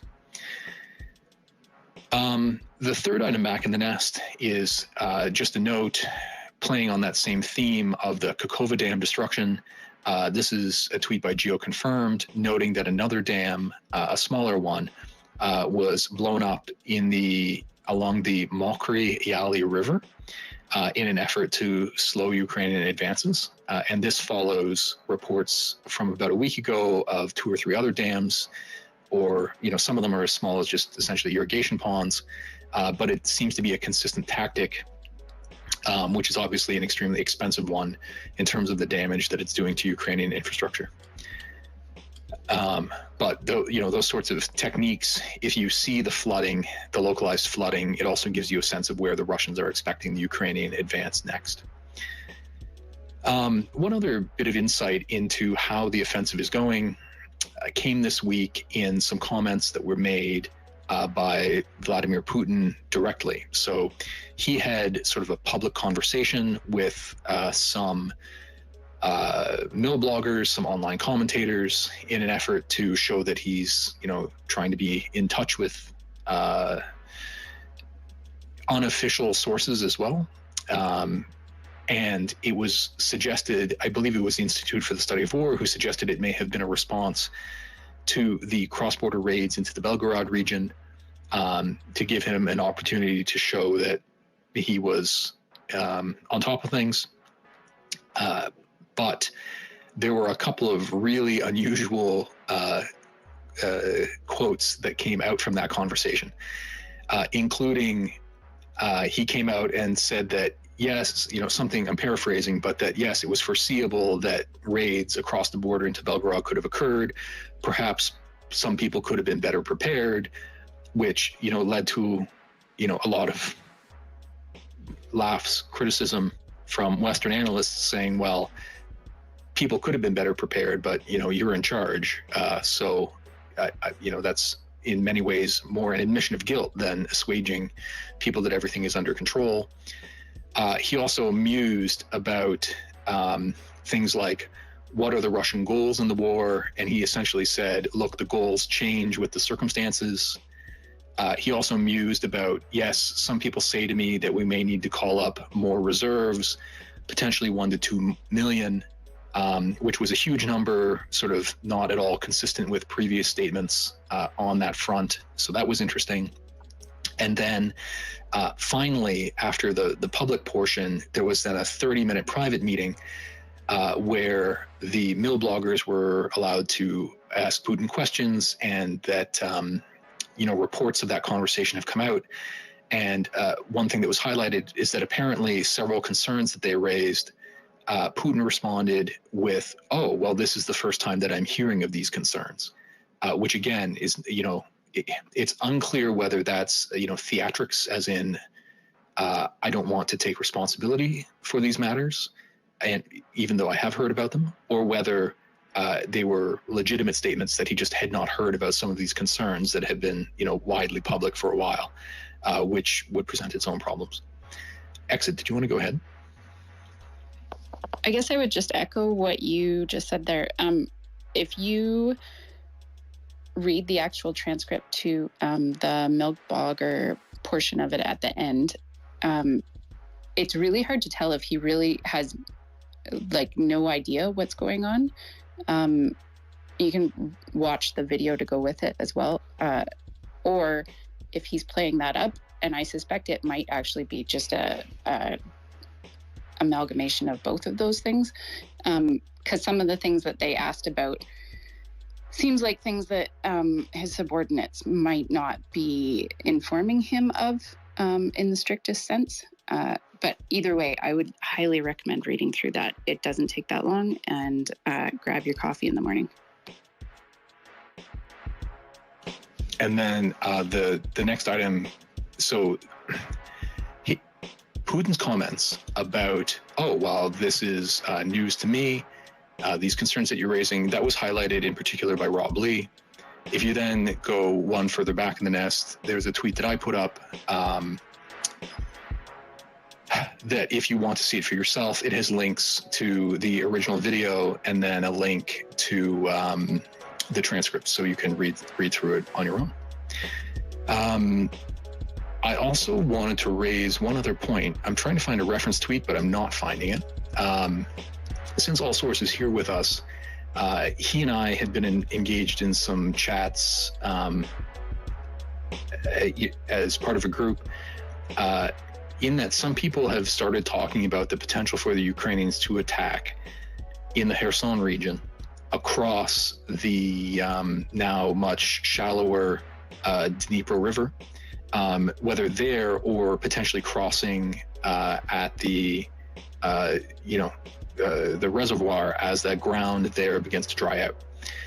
And in those conversations, a lot of points were raised where some folks who have some deep insight were highly skeptical. I was just curious, All Source, if you wanted to highlight any of those points. Do you think there is much potential for the Ukrainians to be attacking across the river? So yes, and this is a great conversation, because now we're talking about military tactics, which is something I truly enjoy and love. And so I think the issue is when we're talking about previous operations in the Kherson, because that's what kind of the hesitance, right? And before the dam blew up, I never believed for a second that we were going to see a major amphibious operation across the river into Kherson. I think that is a very, very, very difficult military operation. The only thing harder right now than what Ukraine is doing right now in Zaporizhia with the obstacles and trying to destroy those fortifications is basically an amphibious operation, regardless if it's just crossing a river. And so that's why I was hesitant, because I didn't see the capabilities, and at most, if they were going to try to do something like that, you're talking about light infantry formations, really. Nothing heavy, because again, they don't have the sea lift or anything like that to execute such maneuvers or bridging assets.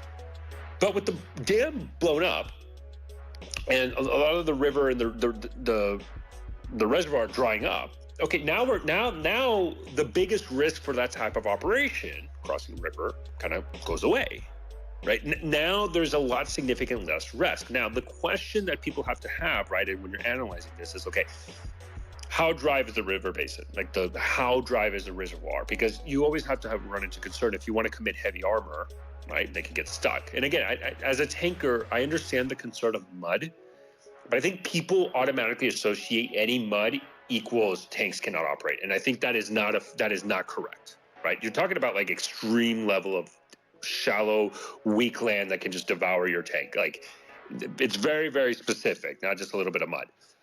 And so once we're having this conversation about the reservoir and it drying up, okay, well now I can see if they do an analysis and say, okay, hey, the land here is pretty dry, it enables armor maneuver, and let's say a brigade armor formation and an avenue of approach the size of a brigade element.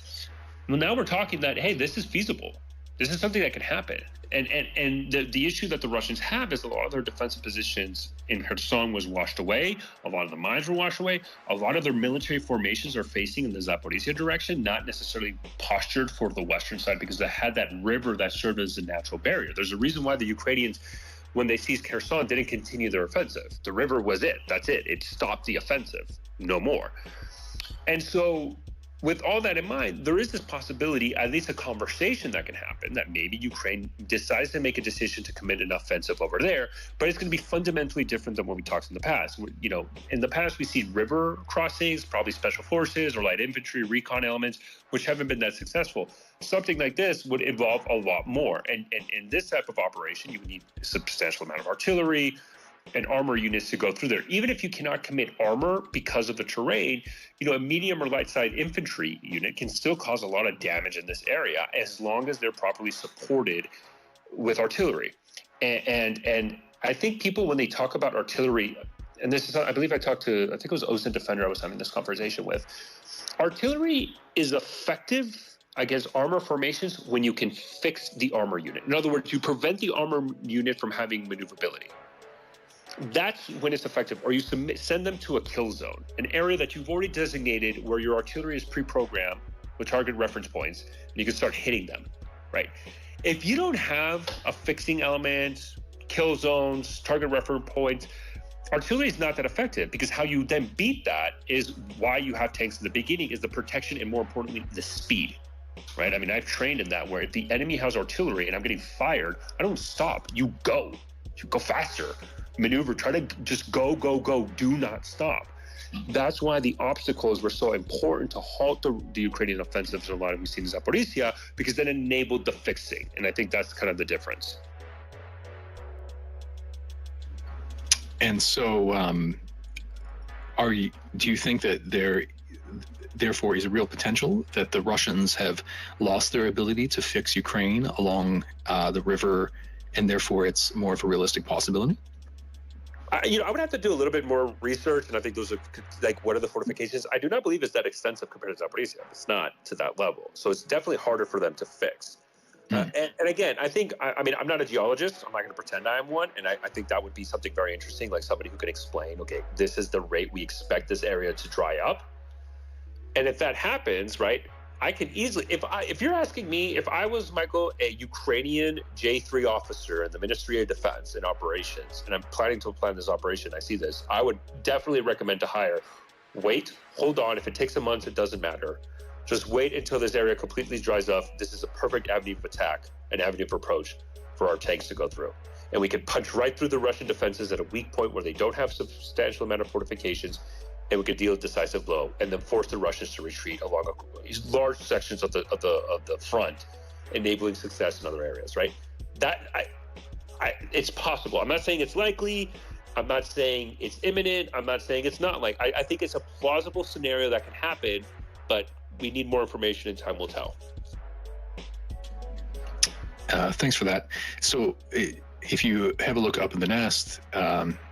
Just for points of reference, obviously none of it's determinative, but the 5th and 6th items back, there's one note by Michael Kaufman. This is going back a week, but he's saying he didn't think that, he thought that any river crossing below the dam would have been risky and very low probability, and didn't think that any river crossing would have been part of Ukrainian offensive plans. What that suggests to me is that if it wasn't part of their plans, while they may have an opportunity to adjust plans, it might not be something that would happen imminently, because I suspect it would therefore, take a lot of planning and movement of resources. But we'll just see. The other related note, I think it's the sixth item back, is David, who occasionally comes to chat in our space, who is highlighting Rybar, who is a Russian mill blogger, who's influential, just as reflective of Russian anxiety about the potential for a river crossing. So certainly it's on people's minds. To that end, before we move, I'll go to hands in just a moment. Before we move off updates on the offensive, one other item I wanted to note is that there are lots of people who are coming up with their own plans, who, draw arrows on maps about where they think the offensive should go. Keep in mind that, people's opinions carry very little weight. Related to that, though, I've seen some accounts put out commentary on what they claim is a leak, and they're referring to it as the Dryzen operations. Just give me a moment. The title was the Dryzen's Operation Order, which is claimed to have been the Ukrainian planning for the order of operations for the three different fronts that we've been discussing, with timing and objectives and so on. And I've seen some long threads breaking it down from accounts that might not be Ukrainian friendly, suggesting it's unrealistic. I mention it only in case you've seen it. I don't put a lot of stock in that. I've seen some replies that suggest, look, assuming that where, this is actually a legitimate document, which I doubt that it is, it could also just be scenario planning, and that it maybe has no more weight than just an opinion piece put out by an armchair analyst here on Twitter. So if you're seeing people saying that they have Ukrainian plans and that they don't look well formed, I wouldn't put too much faith in that. Aaron, did you want to go ahead? Sorry, yeah. So the you mentioned about a battery being destroyed, and Andrew Perpetual put that out there as well, that they are Meista S's, so they 2S19 152 millimeter self-propelled guns. Those are some of the standard self-propelled guns used by the Russian army, the more modern variants than the, say, the 2S5 Jensen S. They've also, not only that, they've lost an upgraded Tor, SA-15 Tor M2, and at least 4, maybe 5 T-80 main battle tanks, a couple BVs, and BVM, one of the most upgraded T-80, and they lost their BMP-2 and also an ammo truck. So they're hurting. Don't worry, the Ukrainians are getting over 30 more Bradleys, but I'll say this, that the Russians are taking a terrible beating, and that's good news. I've got some more updates on equipment going to Ukraine, stuff when we talk about the CV90, when that's coming up. Yeah, that's it's coming up in maybe 3 minutes. Just further to Aaron's comments, for those who follow it, the Oryx updates daily were being posted by Jacob Janowski, and he just put up a note today that he's going on vacation, and that it would be Oryx himself taking over the daily updates. So if you want to find them, make sure you follow Oryx. Jacoby, go ahead. Yeah, can I just ask a quick question about that Bradley's story or information that's being shared around that? I just was a little bit confused because I'd read tangentially some things, but I didn't see the exact sort of flow of events exactly. Just read, after the fact that some were damaged or left in the field, and as I understand it, or they were recovered. I'm not sure which, and that the U.S. has said that they will replace them and then some. And I just wondered if there could be a little bit of fleshing out of what may have occurred there, and if on the upside it sounded to me like the benefit of that situation was that the servicemen and women who were involved may have been recovered and less loss of life there because they had that equipment and it was recoverable and also replaceable, and just how that seemed to work, because is that an ordinary thing that would happen, or is that sort of an extraordinary set of circumstances that happened there? Well, anybody else who would like to chime in is welcome to. You mean recovery of vehicles that are damaged? How regular that would be? That's a standard procedure. Yeah, kind of. It's a standard procedure. Like, you have an ARV, armored recovery vehicle, which they do have a few. They were given a few, and then they have a few probably of their own, like of the T-64 variants and other Russian variants. But they were given different variants from the West to bring tanks and stuff like that back, and they definitely have been able to do that with some of the Leopards and a number of the Bradleys. I saw a picture today of one of the Bradleys, M2A2 ODS, that was in one of the repair centers and getting its full repair. So they are able to recover them, as long as the front area is safe, that they're safe enough. There's got to be guards, there's got to be security, making sure that they're not going to lose the recovery vehicles, because they're even more, they need every one of those they can get to be able to do that. They go out front, they latch onto it, bring it back. And so that's a standard procedure for sure, if they can recover them. And even they've been, just like the tractors have been able to do with deserted Russian vehicles, these are basically, they're meant to do that. Whereas tractors, they've been able to do that, but now you've got the ARVs that can do that as per standard procedure. So Jacoby, if you want a little bit more detail, we mentioned it briefly early on, but up in the nest are two resources. One is a tweet an article written by the Warzone, where an armor officer breaks down those incidents. And the second item there is sort of an OSINT. It's Exit putting up the English translation, but if you click through, it's an OSINT breakdown of the geolocation and then sort of the time series of the losses there.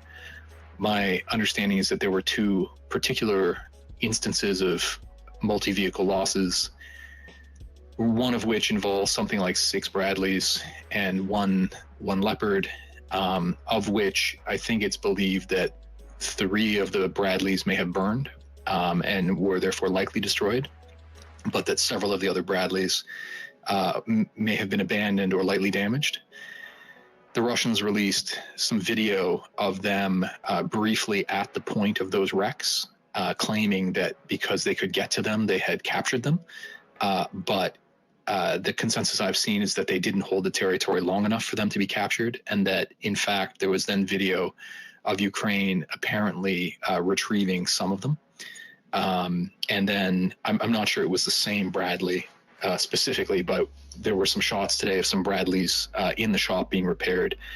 And one other item that you discussed was the protection of the crew, and that's certainly something that's been highlighted by several people, I think, including Mark Hertling and others, about that being one thing that separates a lot of the NATO equipment from the Soviet equipment, that you can see in the video where the Bradleys and Leopard were lost together, that it appears almost all of the crew of the Bradleys got out and managed to get into other vehicles and withdraw. So, both survived the things that immobilized the vehicles, and then were able to survive long enough to retreat, which is great news. Exit, go ahead. Up in the nest, you'll see a picture of one of the damaged Bradleys in a repair shop. I was talking to Zodiac about that this morning. I'm sure he would come up and chat, but I think he's left the space now for the night. He was noting a few things about that particular repair shop, that it looks fairly modern and that there's an overhead crane to pull the turret off, things like that. We had a little bit of back and forth about logistics specifically and how important that is for when you're talking about frontline forces. Basically, so he said 3/5 of your force is going to be support troops. So in 1 million troops, basically, there'd be 400,000 of them that are combat troops, and then everybody else would be support troops. And we were talking about how important that those logistics troops really are to the offensive, and how fast they are able to turn things around like this. But I would encourage anybody that has questions to pay attention to Zodiac. Sorry, he often tweets about these things and tweets about logistics. Thanks. Excuse me. Thanks for that. Go ahead, Jacoby. Yeah, thank you for those resources. I will look more closely at them as well. It just amazes me that, and I would imagine people who know far more about this than I do probably are amazed even more so than I am, because they more fully appreciate how far Ukraine has run in the last year in learning new equipment, repairing new equipment, retrieving new equipment, staying alive while doing so as much as possible. The innovations that they have developed themselves in repairing this. I can't remember who it was that I was going back and forth with on this recently about this, and I would welcome anybody who knows more about these things than I could possibly know here that might have anything to share about it. Just the ingenuity that Ukrainians seem to be exhibiting and applying in, taking Western equipment further when it, needs repairs or alterations for the, unique purposes that Ukraine is presenting, and that they seem to be, elevating Western equipment with those innovations as well, in ways that, Western weapons manufacturers may not have thought of themselves. And that it's just extraordinary what they're exhibiting on the battlefield and in repairs and recouping things. That's entirely possible. I know with regard to several pieces of equipment, the Ukrainians received very solid and reliable pieces, but perhaps not the most modern. So I don't know that they're necessarily ahead of their Western counterparts. Well, the person, I can't remember who was talking about it, was more saying in their ability to improvise or adapt the equipment that they were getting, which was much more advanced than the equipment that they had in most respects a year ago. Not necessarily that they're getting the top of the line, equipment that the West enjoys, but just that how they were able to, retool them in many instances was something that, in most instances seemed to be unanticipated by Western counterparts for those particular pieces of equipment. Okay. In terms of jumping back into updates, I just had a quick section just to catch up on some of the raids across the Russian border. This is a brief update. several of these materials we just didn't get to on Sunday, meaning that they're 4 or 5 days old. There hasn't been as much coverage of the raids across the border in the last few days. So if you have heard some of the most recent updates on that front, please feel free to come up and let me know. But I'll quickly draw your attention to the nest. Again, this is going back almost a week now, starting from the 4th item back in the nest. It's a tweet by Andrew Perpetua, who notes that the Russians had actually confirmed that there were several border regions, in several villages, including Novaya Tavolzhanka, that were completely under control of the raiders. And there were reports, for example, that the regional governor who had come by couldn't safely go into these territories. So essentially control of some Russian territory has not been lost. I haven't heard that those raiders have retreated or been pushed out in the last day or two. So I assume the situation is similar. In other successes, again, about a week old, but those raiders also, they were being opposed by, considerable Russian regular forces. There were reports that the Russians were actually shelling some of the villages quite indiscriminately. But then there were also instances of apparently some of these units where the leaders were sort of leading from the front, which led to reports that the raiders had actually managed to kill a fairly senior Russian officer. So that's the 5th item back in the nest, which is just kind of embarrassing that the Russians have essentially lost this tiny piece of territory, haven't been able to recapture it, and have begun losing officers. Related to that, and similar to some of the AI stories that we talked about earlier about, Bill Browder and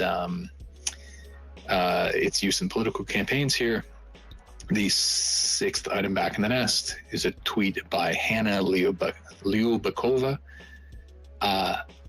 that notes that as the raids were sort of in their most intense phase, they actually broadcast apparently a deep fake or AI generated video version of Putin making an announcement about the invasion occurring and appearing panicked. It was a very brief ad. Apparently it ran both on television and on radio, which shows quite a high level of sophistication to sort of capture the broadcast systems or overwhelm the broadcast systems. So just an interesting note that they're that coordinated on the media front as well. And then there were some other odd stories, some of which have kind of stale dated, like the raiders had captured several Russians and requested in exchange. They had, I think, wanted to meet with the local governor. The governor initially was open to it and then ultimately refused. I don't know if that exchange has now occurred. At the same time, there were both calls from locals to Prigozhin that he should have Wagner forces come in. Interestingly, at that same time, Kadyrov, the Chechen leader, said that, maybe he should intervene. And so this last item for you, which is the 8th item back in the nest, it's a tweet by Tom Bullock. He's noting that apparently Chechens have been moved forward. There were some earlier reports that they may have been moved up to the Belgorod region, and Tom is also noting that Chechens may have been moved forward to the Tokmak region, acting as reserves. So again, that's not the most up-to-date on those raids, but hopefully we'll catch up and be able to give you some further updates on Sunday. I was hoping to move now into a conversation about some equipment updates, running through the Ukrainian updates first and then the Russian updates. Because we have about 45 minutes left and there's plenty of material to cover, I think what I'll do is instead of breaking out individual tweets, I'll put up my block of 4 or 5 and I'll speak to the notes, but you can click through to the individual stories if you'd like to. I guess, but I'm happy to start off with Aaron, because I know he's excited to tell us about the CV90. Okay, thanks. The CV90s finally they've got there.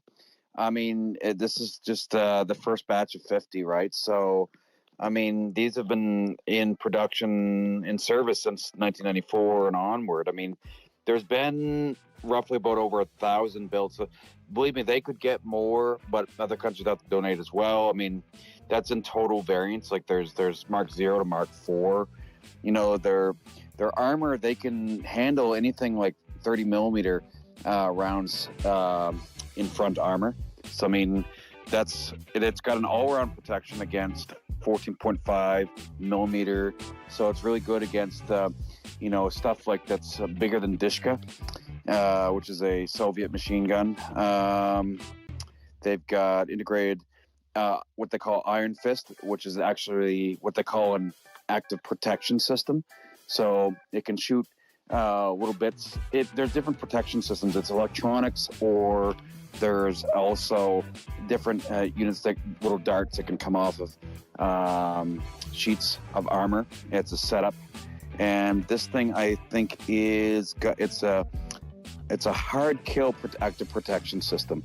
So it's adapted for a range of platforms. Anyway, I'll go back to the CV90 just to talk about that, because I mean, I could talk about it all night, but I want to get to the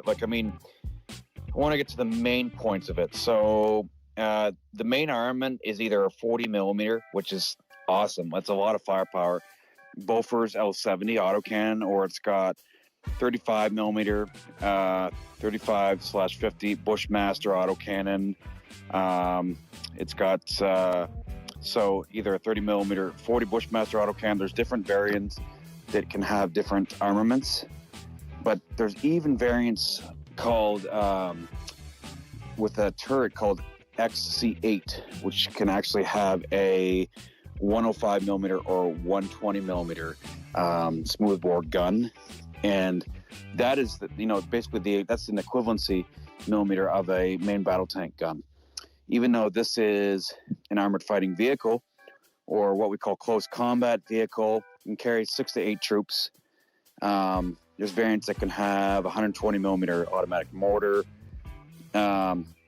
It carries a coax machine gun, coaxial 7.62 millimeter. Also has 76 millimeter smoke grenade launchers, but it can also, this is one of the great sexy things about it, it can carry the Spike LR.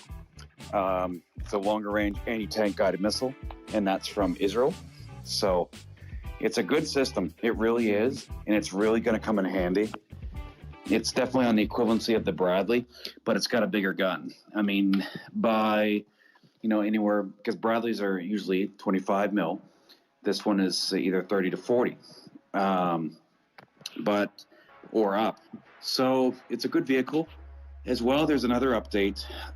Spain is also giving some vehicles to, where is that? Oh, yes. Spain is giving, 20 armored personnel carriers and 4 Leopard 2A4 main battle tanks to Ukraine. So that's great. I'm not exactly sure yet what the APCs are yet, but that's some updates as of today as well. And then, of course, we can talk about the Merkavas, the older Merkava Israeli main battle tanks that are going to European countries as well from Israel. But the Spike system on the CV90 is an added great asset and a tank-guided missile that could really hurt any Russian armor that comes up. So that's some updates on the CV90. Thanks, Aaron. I'll get into my quick run-through of the news updates on Ukrainian equipment and then Russian equipment. But before that, I'll go to my co-host, Exit, who may have an update. I actually just had a clarifying question. Aaron, the Israeli munitions that you mentioned for the CV90, do we know if those are actually in Ukraine, or if Ukraine has any, or if they've been donated by anyone else? So that's an interesting question. I'm still trying to find out if they I thought that the Spike, definitely the versions of the Spike missile are reportedly going to be mounted or are mounted on the Marder infantry fighting vehicles, the Marder 1A5s that they've got. So the Spike system, the Spike LR is even longer range. I mean, these things are awesome, but that's actually quite a possibility. If I'm hearing correctly, that the Marders will soon be, if not already, equipped with them, then we could definitely see the CV90s as well. There was an interesting photo that we spoke about on Sunday that appeared to show a Ukrainian soldier posing with a Spike missile system. It was suggested that may have been at a training ground, perhaps in Poland. That isn't evidence that the transfer will occur, but that had some people hopeful. So I'll run through these updates quickly because there are just so many of them.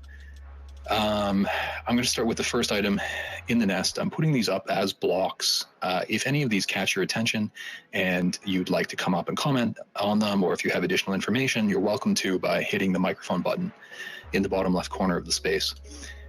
So the first item was a report. It came out, apparently it was a Canadian military official who came out and reported that so far 67,000 Ukrainians had received training outside of Ukraine from a total of 33 nations, which is the first time that we've seen an aggregate number like that.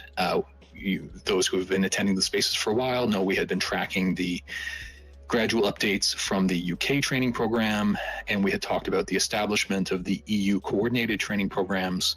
But this is the first time we've seen a NATO official come out with a cumulative number. Today was also the latest iteration of the Ramstein military aid meeting.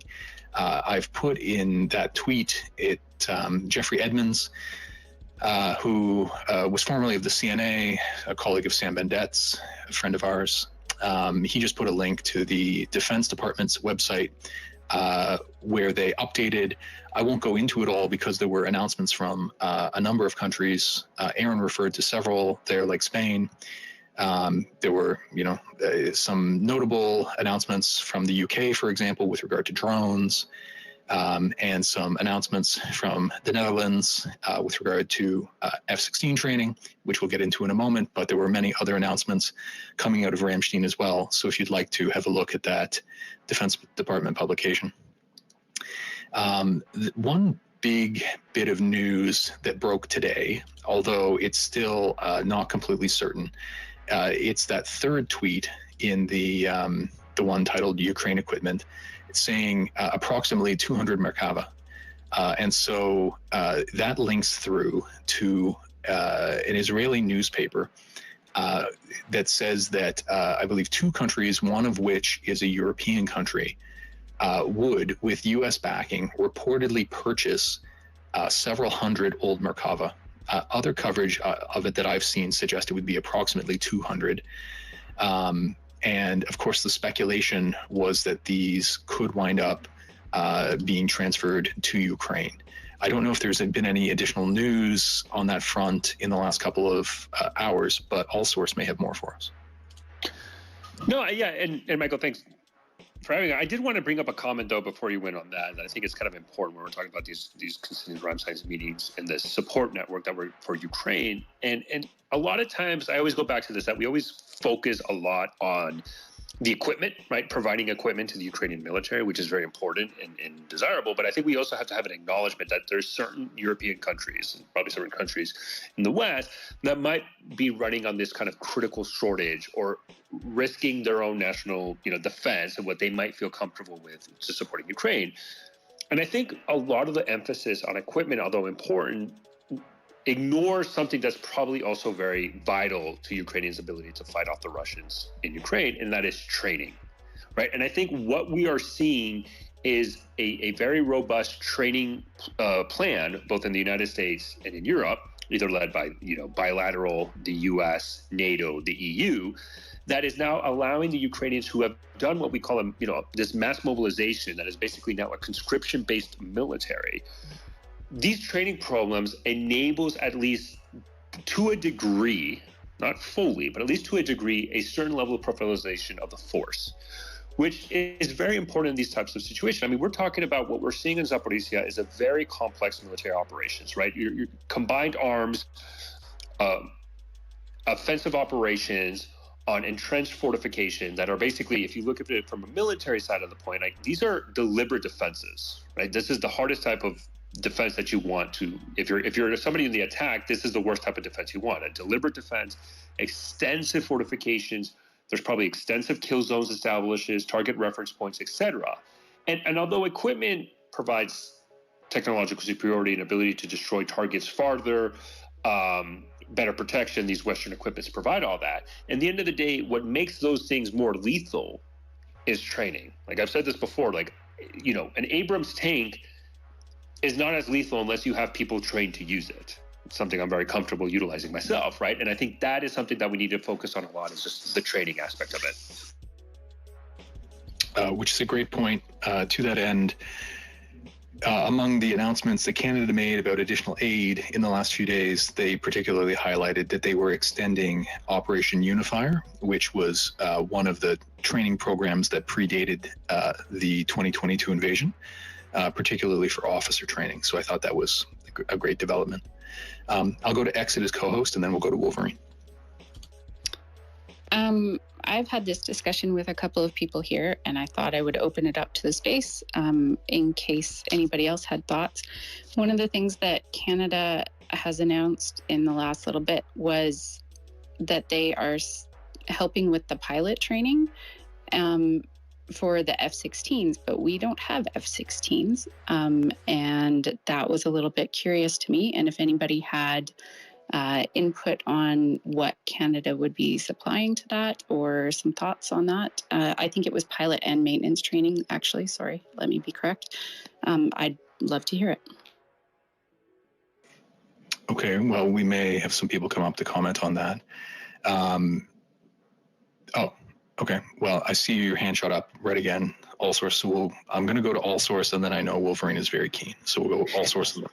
Yeah. So no, that's again. I think a lot of this, and I'll defer this also to Wolverine, right? But I think there's probably various aspects of this training that's going into place, right? And I think one of the important aspects of it is there's a training of the platform, and then there's the training of the doctrine, right?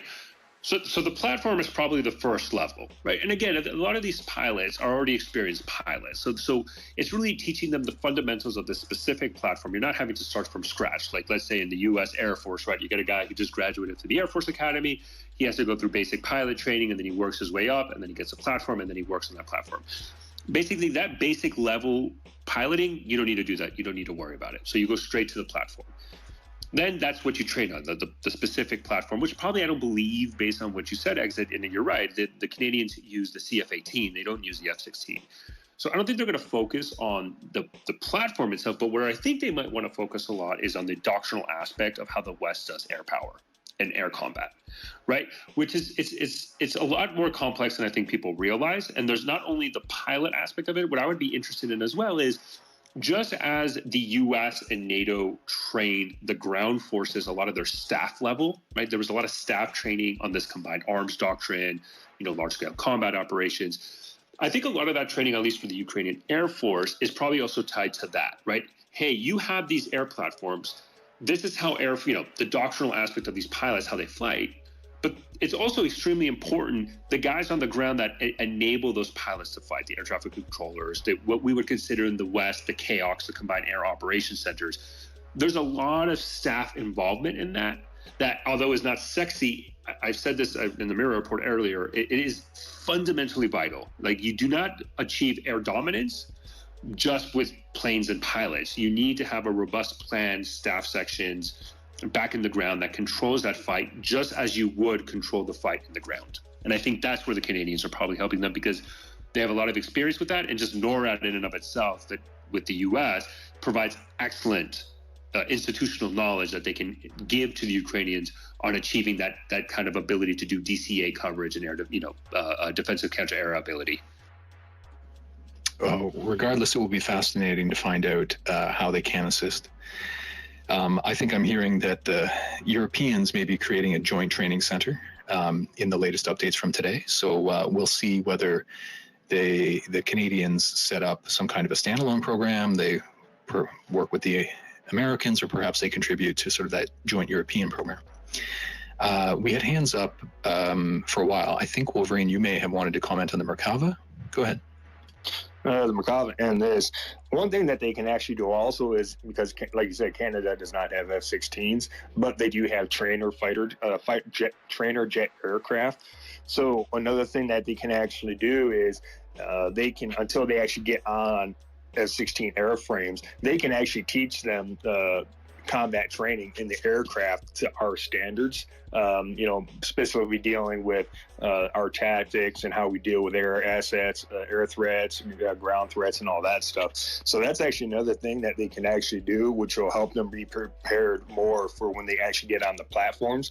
Because once they get on the platforms, basically they learn the platform, then they integrate all the air-to-air training or air-to-ground, whatever training that they've done.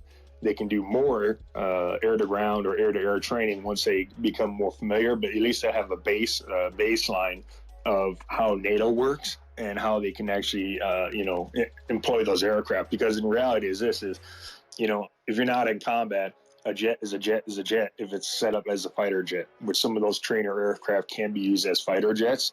So that could be a real possibility of that.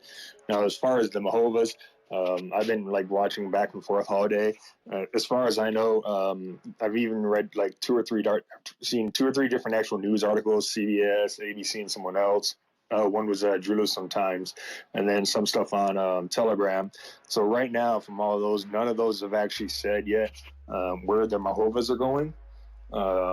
So yeah, they could go to Ukraine, or they could actually be backfilling another country that will actually sit there and transfer more T-72s to Ukraine, because they need armor, they need tanks, and if some country is wanting those tanks, and so that they can get rid of their T-72s because they're realizing now that they actually suck and are junk, then that I think would actually benefit the Ukrainians more. By doing that type of thing, swapping out tanks so that they can push more T-72s or whatever variant of the tanks that they have to the Ukrainians. Yeah, another version perhaps of the ring exchange or the backfill program might be more palatable politically to the Israelis. It would certainly be interesting if they transferred through a third party directly to the Ukrainians in terms of being a change in Israeli policy. So we'll have to see. I see that. Sorry, I forgot. I was going to say one more thing. I apologize. This actually deals directly with this too. So there was also another thing that brought up, which actually completely blew my mind, is that Switzerland is actually allowing Germany to basically buy Leopard 2, whatever variants they have, and actually repurpose or resell them or whatever to Ukraine. So I didn't actually realize, because the last thing I had heard is that they had nixed that idea of doing that, and then I don't know what happened. Now a couple articles came out now saying that Switzerland is, sorry, did I say Sweden? I meant Switzerland, but Switzerland is actually going to allow Germany to buy the tanks and transfer them over to Ukraine. So that could potentially be everybody's hearing about these 14 extra Leopards. That could be where those 14 extra Leopard tanks could possibly be coming from. That's an interesting point and a great segue. So I see the other hands up. I'm just going to speak to two or three more points so I can cycle through a little bit more material. But in that same tweet, front of the nest on the left-hand side, you'll see, it's titled Ukraine Equipment. Wolverine just made reference to the fact that 14 more Leopards are reportedly being purchased by Denmark and the Netherlands from Rheinmetall. So that was one announcement that came out today, which is terrific. I believe those two nations have paired up for other purchases recently. In addition to that, you can see in that tweet that 25 Leopards from Switzerland, so they're Leopard 2A4s, the Swiss Parliament voted to approve the decommissioning from their force of those tanks for sale back to Germany. Now, I know the debate in Switzerland had been saying that they wouldn't permit the transfer of tanks directly to a nation at war, but this is like a backfill, presumably, thereby allowing Germany to free up other specific models. So that's good news. That comes after Zelensky spoke directly to the Swiss Parliament the other day, advocating for more direct aid, essentially arguing that Ukraine is not an aggressive nation, they're not in a war that they started, and that perhaps the principles that prevent the Swiss from refraining from providing military aid aren't applicable to Ukraine. So we'll see whether this is a good step. We'll see if there are more steps in that direction. There's also a tweet in that same thread from our friend Misfit, who noted that the announcement was made that Abrams training, which began about a week ago, is now expected to be completed by the end of this summer. No more specific than that, but still having a general date is helpful. And then finally, in that one block of updates was the photograph showing the first delivery of a CV90, which we heard some, tech specs on from Aaron. So I'll pause for hands before continuing with equipment updates. I'll go to Exit first as co-host and then to Aaron. Just to add on to the Switzerland topic, earlier this week, they also had a vote in their parliament for more funding to Ukraine that was voted down. And some of their right-wing people boycotted Zelensky's speech today. So the fact that there is kind of movement on all of this is really quite notable, as Wolverine was saying, and something to continue watching as we go forward.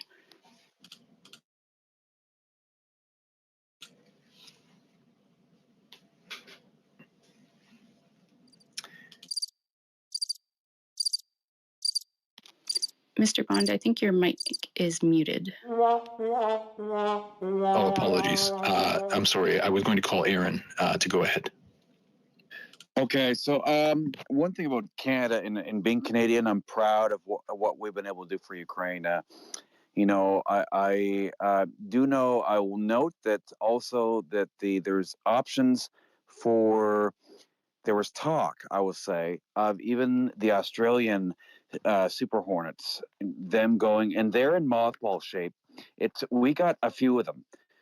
We got 18 of them, I think, from Australia, and we got them for the Royal Canadian Air Force. It took us about roughly, 13 weeks or so to try to get them up to spec. They were in some rough shape. These are a bit newer than our older CF-18 Hornets, which are from 1981 onward. That's another option as well. If they do get those, if the Ukrainians do get those, I'm not sure how much combat life and air life they have left in those frames, but Canadian pilots would be definitely qualified in helping them, and uniquely with that, because with them being familiar with the Hornet system, that's one other option as well. Now, but they're it's just a platform. They're capable of many. The Canadian Air Force pilots are it's extremely tough to get into the pilot training program sometimes, especially for fighter aircraft, because we don't have a lot of them. But they're very uniquely qualified. They're very well trained. So, yeah, I just want to say that. Thanks, Aaron. So we'll go to Jane and then All Source, and then I'll keep running through updates. Go ahead, Jane. Yeah, one final thing about the Canadian Air Force. You guys have got some very high-value maintenance, repair, and overhaul capabilities in your Air Force that may be assisting. I was going to mention the Australian aircraft, but you got it and then they may be trying to either train their guys on repairing aircraft and getting them up to spec, or, there may be a little bit of all of the above going on there. But, yeah, you guys do a great job with that stuff. So just a thought. Thanks for that. Allsource, go ahead. Yeah, no, I think the Abrams piece is something that, obviously, because of natural bias myself, I'm very interested in. And I think, the conversation needs to go, one of the aspects of the U.S., and, the U.S. officials have always said this about, supporting Ukraine, is that we do not want to give them so much support that basically constrains their logistics, right? In different quantities, right? We're giving them Abrams, we're giving them Leopards 1s, so many platforms that now that it puts a strain on the logistics and sustainment requirement. And the Abrams is a very difficult system to maintain and to sustain. It does consume a lot of fuel. And for a military like the U.S. that, has the capability to really push logistics very well, and one of the success stories of the U.S. military, really, and one of our strong suit is our ability to do sustainment in logistics operations. It makes sense why we have a platform as the Abrams. But I would be interested to see how the Ukrainians are able to incorporate the Abrams into battle plans and in their organizations and their formations, right? Because the 31 Abrams is an armor battalion. And from my understanding of looking at the Ukrainian task organization of a mechanized infantry brigade, one of the battalions is armor, right? So there's this 31 Abrams is going to fill up probably a mechanized infantry brigade that has not been committed yet to the fight, right? Still to be built up. That's an assumption, right? I have no way to actually confirm, but if you look at how they do it, this is probably a possibility. And I would be very shocked if they decide to break up those 31 Abrams and give it to different units. I think that just sustainment-wise is too difficult. But I think it would be interesting to see if the Ukrainians are successful and demonstrate a capability of maintaining and sustaining the Abrams. I think then there is a justification for the Ukrainians to say, hey, look, America, look how we are able to incorporate Abrams into our fighting force. Look how we're able to do it. Give us more. All right. And the United States has a plethora of Abrams just sitting in storage that, some level of maintenance and upgrades might be necessary, but it's vastly different than having to build one new from scratch. And so that's something I'm very interested in. Again, I think from the Ukrainian military, as somebody who went through the training, obviously, for armor, I would say this, right? So the sustainment, those are separate, right? That's a separate training. That's very labor intensive, very intensive. And the Ukrainians are going to have to go that from scratch. But the people who are actually operating the Abrams tank, what's important to understand when you go through training on operating an Abrams, the longest portion of that training is not actually how to drive and fire a tank. That's actually fairly straightforward. The hardest part is the doctrinal aspect of utilizing tanks, which, again, I think what the benefit that Ukraine has when we're talking about this is that I would assume a lot of these tankers that are going to Abrams are probably experienced. They probably have a mix, some conscripts, some freshly recruited, but they probably have a lot of senior personnel there that are extensive knowledge in how to operate tanks doctrinally as the Ukrainians fight. And we know the Ukrainians have kind of somewhat transitioned from a Soviet doctrine to somewhat kind of like a Western, at least their task organization in some ways, like the platoon level, they've gone that way. But the doctrinal aspect of tanks, I think the Ukrainians have a lot of experience because of the war they're fighting. And so I think that in that aspect, taking away the maintenance and training your maintainers on how to do it, it's not going to be very difficult to get these guys spun up, trained, and able to fight quickly with Abrams, right? Because the doctrine is the hardest. Utilizing it, look, I always say it. If I could teach an 18-year-old how to drive a tank straight out of high school, who many of them actually don't have a driver's license, I think that is something that people need to take into account when we're talking about how to operate tanks in combat for the Ukrainians who are actually fighting. I appreciate all those points. Whether the Americans are keen to provide additional Abrams will be interesting. For example, I understand that the order of about 100 Leopard 1s is only due to start arriving in the next couple of weeks. At the same time, if this provision of Merkava tanks actually does wind up making its way to Ukraine, it'll partly be a question of, what's the mix, what's the demand, will be interesting. I I would also guess, potentially just for political reasons, that the Americans may be paying attention to how does other Western equipment fare in terms of capture. Is it used well? Because I suppose it's a little bit of a chicken and an egg, in that all source note that the most difficult thing is learning how to use them. But at the same time, I'd imagine that the Americans will want to avoid the PR effects of Abrams tanks being captured or the like. And so they're probably going to keep an eye on how all of that plays out. So it'll be pretty interesting. The fact that the Americans were so keen to replace the Bradleys that were lost, by sort of doing an almost out of cycle aid announcement, was illustrative. Go ahead, all source.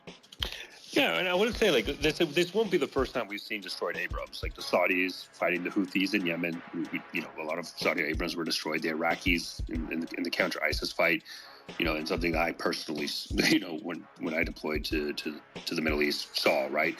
So I think, at least from a PR standpoint, I think at least there's that buffer in the aspect that we have seen Abrams destroyed. I understand the concern of Abrams falling in the Russian hands. What I would counter with that, though, again, these are Abrams that are generally for export variants, right? We don't export, from my understanding, and maybe it's changed, but I would have to look back. But from my understanding, like the ones that use depleted uranium, the U.S. military does, those are not for export. We do not give that to any country. That is just an American asset, right? So these Abrams, we feel comfortable enough giving it to other countries. And again, let me put it this way. If we feel comfortable giving Abrams to Iraq, right, a country that has a lot of Iranian influence, that we've seen, Iranian-backed militia groups in Iraq operate Abrams, I think there's not that much of a significant concern of giving Abrams to Ukraine of that type of variance and export design. And I think that kind of provides that buffer. And I see a lot of hands just rose up when I spoke. So, Michael, Godspeed. Thank you. Thanks for that, all source. I'm going to go to Exit as co-host, and then I'll go around. Well, I kind of wanted, all source, I don't know if you would mind expanding on that last point, because I think it's a really interesting one I haven't really heard considered in spaces very often.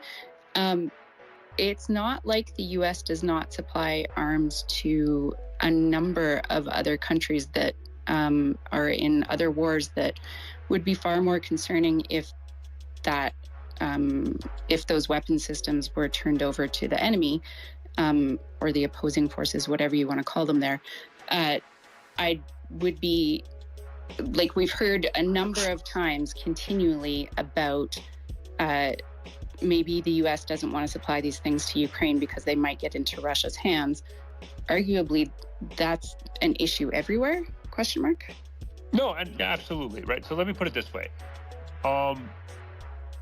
When we were, doing counter-ISIS campaign, one of the things we kind of joked about, right, is that anything that either intelligence or products or equipment or anything that we released to the Iraqis inherently meant the Iranians have it. Like that was well known. That was a well-known fact, right? And so that's why there's various systems in place within the U.S. government of not only intelligence, but equipment, et cetera, standards across the board that when we release it, it's not going to cause irreparable harm to the United States and how we operate. And so I think if the Iraqis received Abrams and there's a clear understanding that if the Iraqi army is utilizing that, and however professional we would desire it to be, more than likely the popular mobilization forces, those Iranian-backed groups that operate within Iraq and are part of kind of the Iraqi security forces architecture, would have access to those types of equipment. And so that's why I think there's always going to be a concern of any equipment falling in the hands of the Russians, and that's clear. I'm not going to deny that and say that is not a concern, but I just don't think that's the primary concern. I think from my understanding of the reporting we've seen in the public statement is I think there's more of a concern of oversaturating Ukraine with equipment, various different types of equipment that just oversaturates their logistics and sustainment capabilities. And that's why I think that these 31 Abrams that are going there that are probably going to form a mechanized infantry brigade, again, this is just an assumption I'm making based on task organizations of the Ukrainians and how they operate. I think demonstrating how they fight, and if they do so successfully and effectively, gives Ukraine munition to go back to the United States and say, look, we can continue this fight. Look how we used Abrams. Because again, I've always said this: you hope for the best, but plan for the worst. And if you're Ukraine, if you're a U.S. military officer in the Pentagon or EUCOM or in NATO, you should plan that Russia's invasion to Ukraine might last years. Just plan for that. Plan for the worst. So how do you equip and train at that point? You always hope for the best, but that's why it's the long-term planning. That's why training is such an important aspect. Because if you can't give equipment, you can provide training to somewhat try to professionalize the force. Thanks for that, Allsource. Wolverine, go ahead. And then after Wolverine, I'll get back to a couple of updates quickly.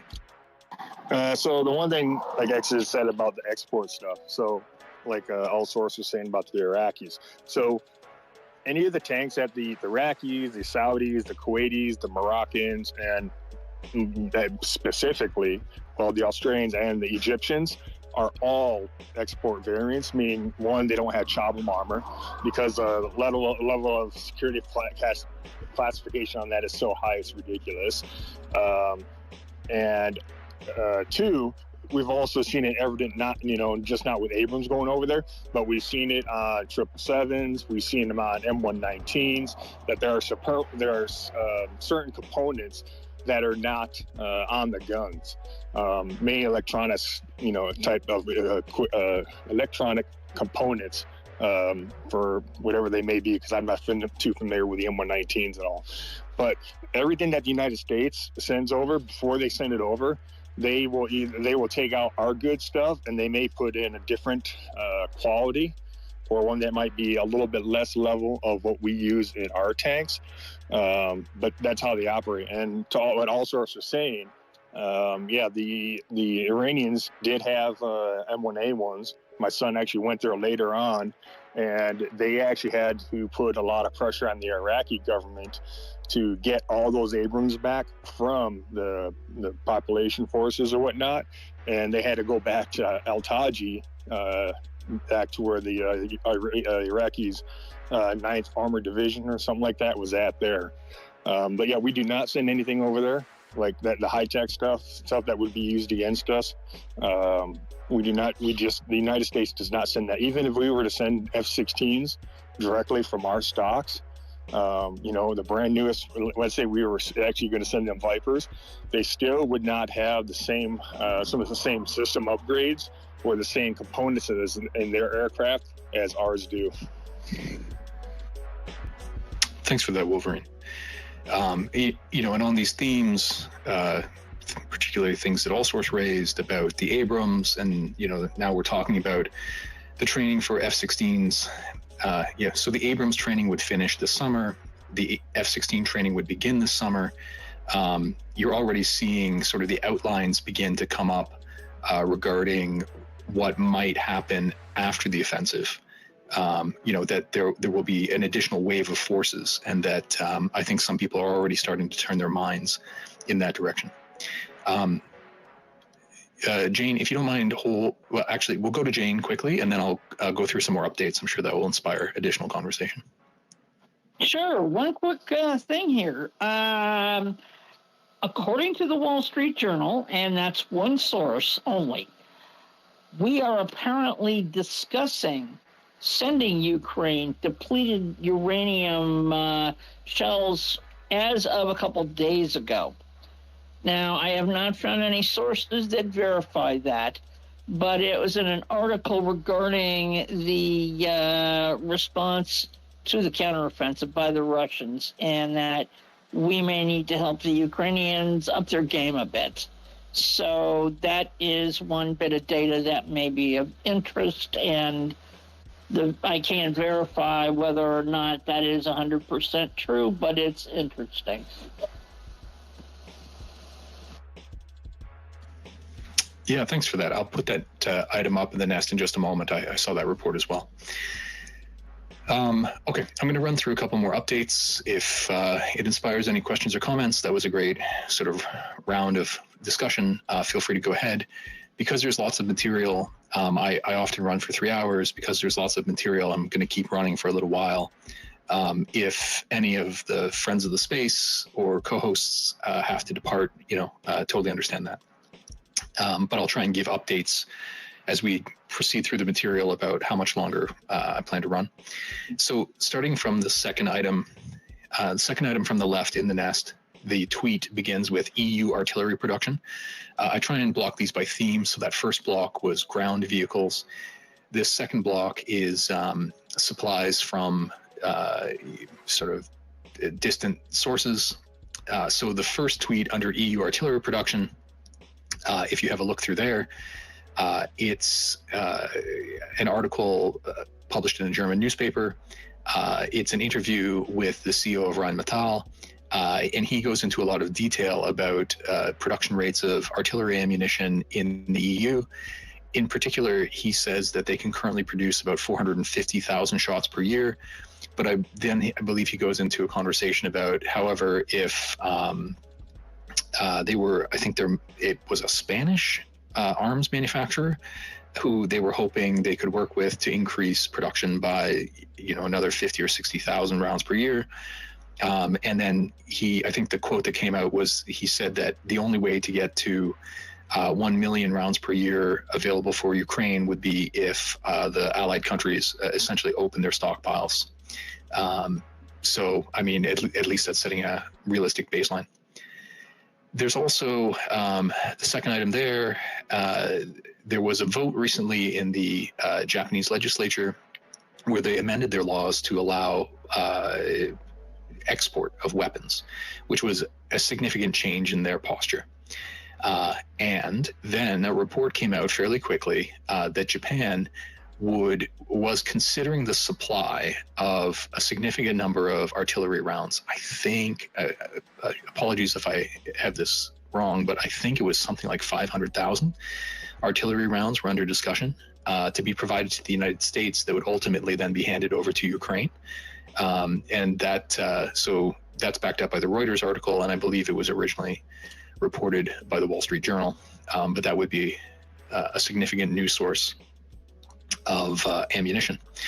I mentioned earlier with regard to the Leopards that Switzerland was slowly adjusting its own export policies, and in this case, I'll note that appeal to Switzerland. If you wanted to see the video that Zelensky put up regarding his appeal to the Swiss Parliament, it is in that tweet. Two other related items, not directly about new weapons provision, but there's a note there about Belgian weapons in raids. And after photos and videos came out of Belgian small arms apparently being used by the raiders across the Russian border, the Belgian legislature said they were investigating the matter, and then they apparently reached out to the Ukrainians and said that they objected to Belgian weapons being used on Russian territory. I think the initial response of a Ukrainian official was that the raiders are acting independently, we have nothing to do with it. But then just today, Defense Minister Reznikov came out and discussed the alleged use of Belgian weapons in the raids and the Ukrainians promised to investigate that. So we'll see what comes of that. At the time, there were also some statements by the United States that it wasn't their policy that U.S. weapons should be used on Russian territory. But I'm not aware of the Americans requiring the Ukrainians to investigate the matter. So they may be taking different approaches to the question. Finally, in this chunk, there was also an announcement via the Wall Street Journal, who apparently has been doing terrific work on the weapons production front, of the imminent restart of production of the Starstreak, which is manned portable air defense. And it's some of those have been provided to Ukraine. Apparently, they have quite a good reputation. I understand that they're one of the fastest of the man pads, and therefore, they can strike either higher flying aircraft or faster aircraft. And so I think they have a good reputation as a result. Exit, did you want to go ahead? Just on that Rheinmetall article that you put up, There was two other quotes that Han Solo pulled out that I thought were really interesting. One being that it would take 6 to 10 years before all European ammo depots would be filled. And the other that on the self-propelled howitzers, that their specs said that the barrels need to be changed every 4,500 shots. But the Ukrainians were getting 20,000 shots through each barrel. I remember a long time ago in Spaces, we had all kinds of conversations about how long barrels would last, that might be a limiting factor for some of the weapons that were supplied to Ukraine, all of these sorts of things. And it's quite interesting to watch that kind of information come out now that really challenges the standards that we were basing those conversations on. And also just back to the ammunition thing, I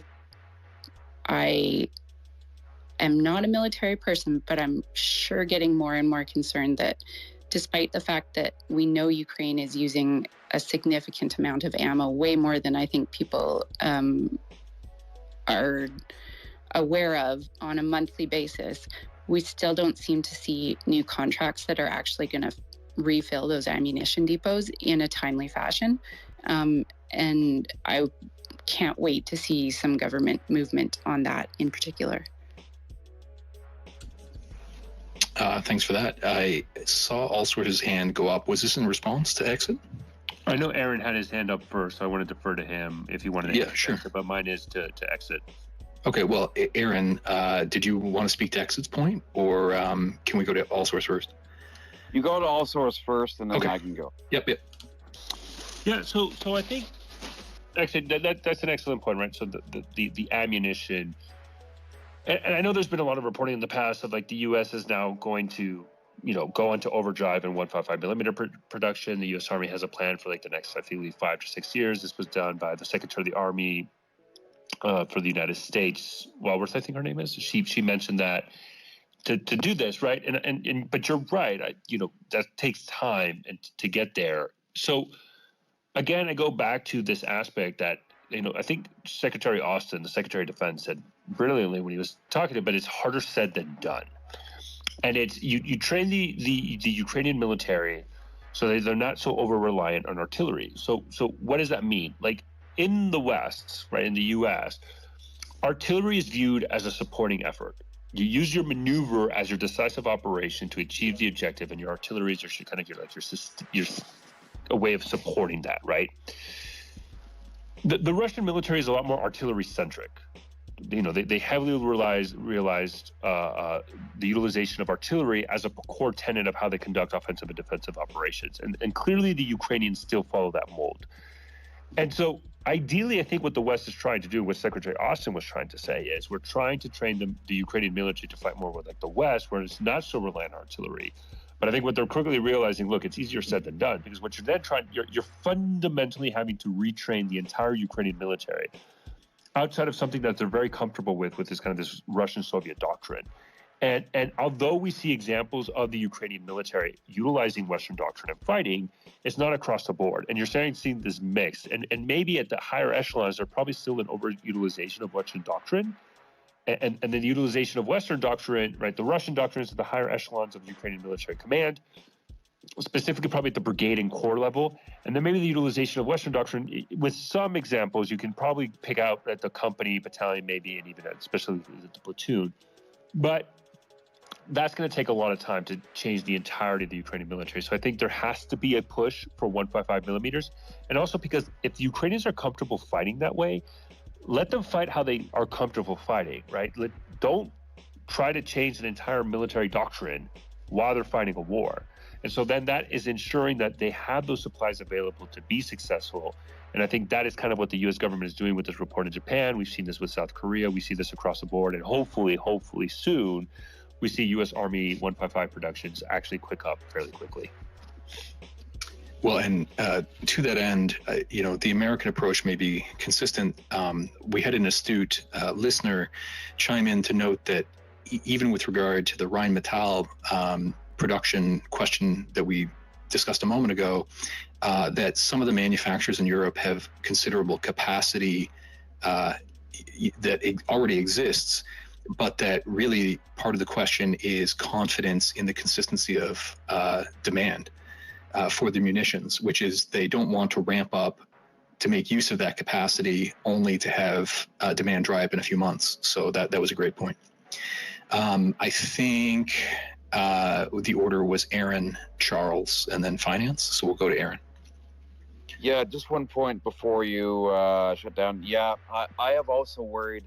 I'll get to what I was going to really talk about, but certainly I worry about the production and the amount of 155 ammunition and 105 millimeter ammunition that Canada has as well, because I know that we are probably pretty low. We've given we just gave another package to Ukraine, and I also worry about the ability to the ability of use for our forces as well, but also the production amount. I think we only have one production plant in Canada, if that. But going to the Starstreak was one of the first man-portable surface-to-air missiles that was brought into Ukraine. It's a command to line of sight guided, so you have to keep your electronic sight pointed at the target, at the aircraft, but it's got it exceeds Mach 3, so it is very fast, and it can go up to its effective firing range is up to 4.35 miles. I mean, it's got 3 explosive submunitions like darts, so it's a very well rehearsed system. It's built by Thales Air Defense in the United Kingdom, but that's 1997 to the present when it became in service. But they're really getting a good reputation in Ukraine using these. Okay, thanks, Aaron. Sorry to those who have hands up just before going around. I had a question from the audience that I'm happy to put out in response to All Sources' comment on being fire-centric. And that's the idea that Western doctrine emphasizes fires because the air domain, they definitely intend to establish air superiority in the West, but that it would be very difficult to get Ukraine off a fire-centric approach because there really isn't a prospect of attaining air superiority. Did you want to respond to that concept, All Source, and then we'll go around? Yeah, so yes. Now, we have to put a little pin on that comment, right? Because the notion of American air superiority, right, at least now with Army doctrine, if you've seen the transition from Army doctrine from what it was in, back 20 years ago to today, and we can even go further and further. Now the United States Army, how they're operating, they now understand that they're not going to have superiority in any domain of operation, right? That's kind of the premise. If you look at multi-domain operations and the latest publication of the U.S. Army called FM 3-0, multi-domain operation, the premise of it is in now a single domain are you going to have superiority, right? And that the enemy's capability to do anti-aerial and anti-denial capabilities will challenge the U.S. military in any combat operations. Now, having said that, yes, the U.S. and how we operate puts a huge emphasis on our air domain. And this kind of goes back all the way to the 80s of this concept of air-land domain, of utilizing air to enable success on the ground. You achieve air superiority, then you use air capabilities to then achieve success. But the comment specifically about artillery, though, it does not necessarily reflect on that connection with the air domain. The U.S. military, the U.S. Army, let me preface that specifically, fires is always kind of viewed as a supporting effort, right? You have an objective. I utilize my fires, either 155 artillery, HIMARS, etc., whatever platform you have, even air, if you had that available to you, to shape the battlefield, and then you commit your maneuver forces as a decisive operation to achieve success. And actually, what we see a lot of times how the Russian operates, and even in the Soviet doctrine, if you go to deep strike operations, it's a little bit different. But generally, the Russian doctrine is almost as if a way to explain it is if the West is fire support maneuvers, a quick way of analyzing this from the Russian side is basically maneuver support fires. In other words, you utilize your fires, your maneuver to kind of like fix a force, and then you just destroy it with artillery, right? And when I went through armor training, one of the things they taught us was that the Russians would easily destroy an entire square kilometer basically with artillery. Like that's how they would fight. They would try to fix you, and then they would just pummel you to death with artillery. And so you had to find ways to defeat it. And so it's not necessarily tied to the air component, but I think the utilization of the West on the air domain being much more prevalent enable us to focus on the ground much more maneuver. I think that's just the overall construct of using artillery for the Ukrainians. They just feel more comfortable with that, regardless of the air domain, because that's how they've been basically trained for the, prior to 2014, how to fight. And so for a little more shadow boxing, what would you say if somebody proposed that the Western approach relies on a heavy logistics train that might not be plausible for the Ukrainians to set up, and that therefore it's not so much about combined arms as it should be more focused on a precision advantage in the artillery battle? So how I would answer that is, I think one of the aspects of this war that is very important that we need to realize is that it's about seizing terrain. Right? Like, this is where I think when you analyze Ukraine, Russia, right, and you look at the strategic, operational, tactical level warfare, the politics of it at the strategic level, it's still very determinant on terrain, control of terrain. Right? If you look at Kherson in 2022 when Ukraine recaptured it, the way they recaptured Kherson was not necessarily to destroy the Russian forces there by committing forces. It was to force the Russians out. Because at the end of the day, for the Ukrainians, it was more important to control the territory than necessarily destroy those forces there. Now, that decision they made enabled the Russians, when they pulled out of Kherson, to then push a lot of those forces, a lot of them still pretty elite, like the VDVs, for example, across the front that then enabled kind of the Western offensive after the mass mobilization. And so if you analyze it, if terrain is a key component of controlling territory is a key component of this warfare, then it makes sense. But even for the Russians, this is still valid. This is still true. Then that's why you just need that maneuver force. You need the tanks, you need the mechanized infantry, you need the infantry, the armor to actually seize the territory. Because generally what we see is once, especially in the Ukrainian side, but once the Ukrainians have been successful in launching and seizing territory, it has been very difficult for the Russians to recapture that territory for the most part, right? Or very slow grinding assaults. And so I think because of the overemphasis on terrain, that's why you're going to see a much more prevalent utilization on combined arms as an important aspect of this war, more than so artillery, even though the Ukrainians will utilize artillery a lot more heavily than maybe the West is comfortable with. So would you say that Ukraine is trying to move more toward a doctrine of focusing on combined arms or maneuver in order to create opportunity and then exploit that opportunity, as it presents itself with artillery, as opposed to the Russians who are creating the opportunity with artillery and then only occasionally exploiting it with armor? I think that, I think that's kind of a fair way of looking at it. I think that the Ukrainians still follow the kind of this Russian model of just, fires, artillery. It's really very, like, that's what they're comfortable with. They'll utilize it. They'll still need the ground forces to achieve success and seize territory.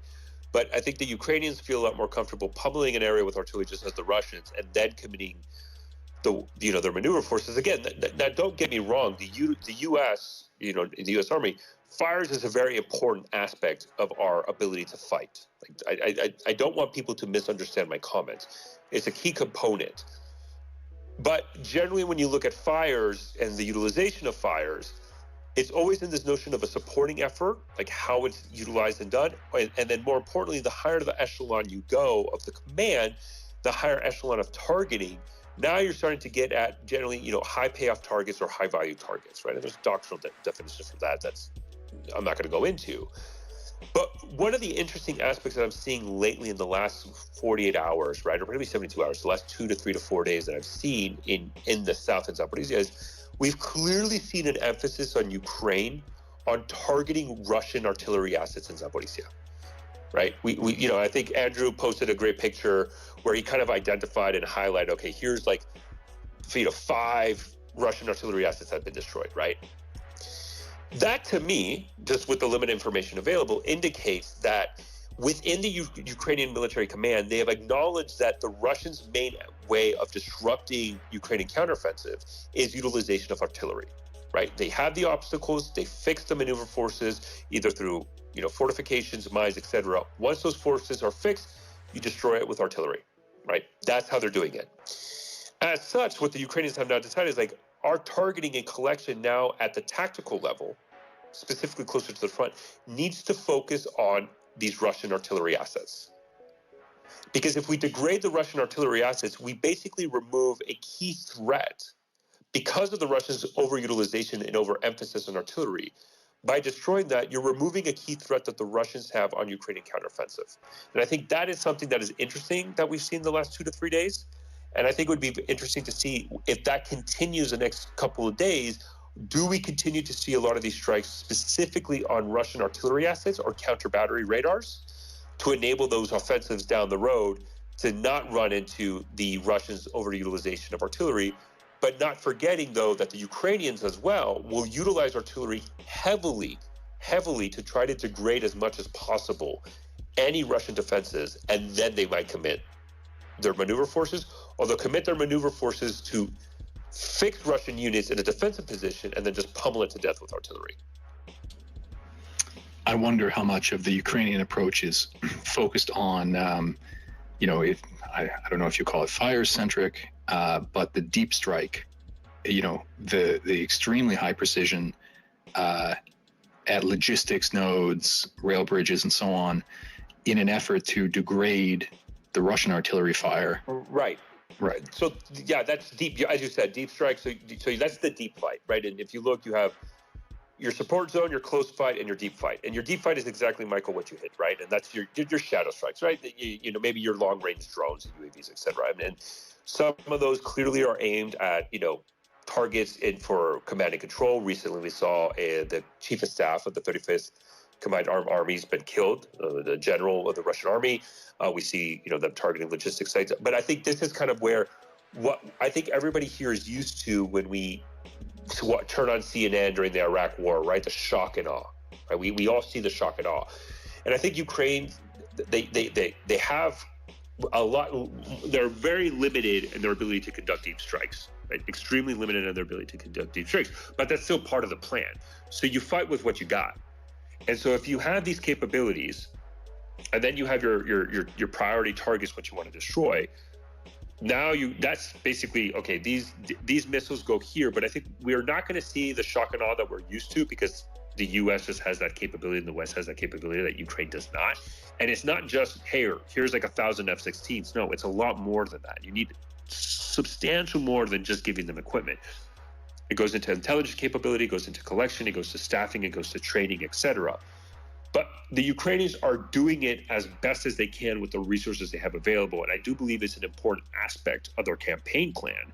And we saw that prior to the initiation of the Zaporizhzhia counteroffensive, kind of, this, what we would consider, this phase 2 seize the initiative in Army doctrine. The seize initiative is generally when we see this. You see that the Ukrainians have done that. They're just not going to get to the level of the West, but they're going to do as best as they can with what they have. So I appreciate the back and forth. I'll note that anybody who would like to engage in this debate more is welcome to come up and chat. Because we have a couple of hands up, I'm going to go round to them. Charles, did you want to go ahead? Hi, yeah, good morning. I wanted to come back to Exit's topic on the barrelware and also the rearmament. First, some secondhand knowledge here. In the CJ and I were discussing this recently regarding the number of rounds going through different barrels. And as all things with artillery, it's a bit more complicated than just the number of rounds. In fact, he said the number of rounds is sort of irrelevant. Barrels are rated to something called EFC, So, for example, a M777 has an EFC of 2,500, as does a Caesar. The Panzerhaubitze and the Crab have 3,000 EFC, and the L52 version has 4,500 EFC. Now, what an EFC is, what one EFC is basically the equivalent of one round using all 7 charges of propellant. So, as you know, when they fire rounds, depending on how far they have to fire them, they will put in a different number of packages of propellant into that. So there's a big table for this, of course, how many rounds you're firing and how many charges you're firing. Apparently, this EFC can be extended through a certain amount of maintenance and care on site, and even the first level depot, not all the way back. But he was actually really impressed by all of this, the number of rounds that the Ukrainians were able to get out of barrels because of the way that they were shooting and the care that they were obviously giving them, because back in the 1990s, barrels were, it was a stretch to get them to 1,500 EFC. So we're looking at like a doubling or 3 times as many rounds nowadays than we were in the 1990s. But again, it's a bit more complex than simply the number of rounds. It has to do with how the Ukrainians use them and how they take care of them, the high numbers of rounds that they're able to get through things like their Panzerhaubitzes or their M777s. And a lot of that, I think, has to do with, what he mentioned was, of course, how far are they shooting them, because less distance means less propellant. So, for example, if you just use 1 charge of propellant, it only uses up 0.1 EFC instead of a full 1. This is one of the reasons why he always gives a degree of caution with the Excalibur rounds, because in any of these kinds of rounds, you always use the full propellant. Any of these base bleed type rounds always require all 7 charges. So that's kind of, I don't know if that helps a little bit in the discussion about how many rounds are going through. What he said is that after you have reached your EFC limit, whatever that is for that type of gun, your barrel starts to expand at about 0.01 millimeter per round. So it isn't that the barrel is unusable, it's that your shot grouping, your dispersion of impact start to become greater. So again, it's not useless, it's just the shot grouping becomes larger. So that was on that point. But I had a question about the rearmament of Western depots. I remember it must have been about 2 weeks ago that Hungary had blocked the latest tranche of European peace facility funding. I think it was 500 million the EU was trying to spend on rearmament for standard munitions through the EPF.